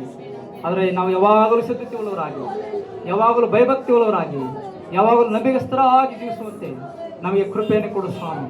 ನಿನ್ನ ಪ್ರಾರ್ಥನೆಯಲ್ಲಿ ಜೀವಿಸುವಂತೆ ಸಹಾಯ ಮಾಡು, ನಿನ್ನ ವಾಕ್ಯದಲ್ಲಿ ಜೀವಿಸುವುದಕ್ಕಾಗಿ ಸಹಾಯ ಮಾಡು, ವಾಕ್ಯಕ್ಕೆ ವಿಧೇಯರಾಗಿ ಜೀವಿಸೋದಕ್ಕಾಗಿ ಸಹಾಯ ಮಾಡು ದೇವರೇ.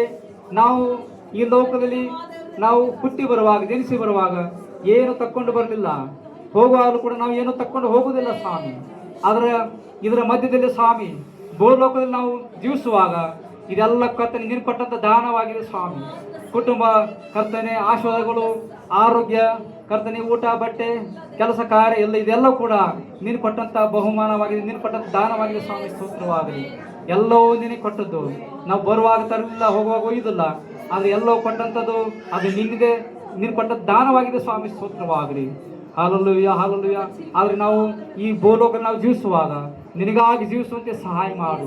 ನಿನ್ನೆನ್ನೇ ಪ್ರಥಮ ಸ್ಥಾನವಾಗಿ ಇಟ್ಟುಕೊಂಡು, ನಿನ್ನೆನೆ ನಮ್ಮ ಮುಂದುಗಡೆ ಇಟ್ಕೊಂಡು ಜೀವಿಸೋದಕ್ಕಾಗಿ ಸಹಾಯ ಮಾಡು. ಪ್ರಥಮ ಸ್ಥಾನ ನಿನಗೆ ಮಾತ್ರ ಕೊಡೋದಕ್ಕಾಗಿ ನಮಗೆ ಸಹಾಯ ಮಾಡು. Hallelujah, hallelujah. ಕರ್ತನೇ ಸ್ತೋತ್ರ, ಕರ್ತನೇ ಸ್ತೋತ್ರ. ಬಂದಂಥ ಎಲ್ಲ ಪ್ರಿಯನ ಆಶೀರ್ವದಿಸು, ಕೃಪೆಯಿಂದ ತುಂಬಿಸು, ಮಹಿಮೆಯಿಂದ ತುಂಬಿಸು, ಬಲದಿಂದ ತುಂಬಿಸು, ಸಮಾಧಾನವನ್ನು ಕೊಡು, ಶಾಂತಿಯನ್ನು ಕೊಡು ಎಲ್ಲರಿಗೂ. ಅವ್ರ ದುಃಖ ವರಿಸು ಸ್ವಾಮಿ, ಕಣ್ಣೀರೆಲ್ಲ ನೀಗಿಸು ಸ್ವಾಮಿ, ಸ್ತೋತ್ರವಾಗಲಿ. ದೇವರೇ, ಪ್ರಾರ್ಥನೆಗಾಗಿ ಸ್ತೋತ್ರ ಮಾಡ್ತೇವೆ.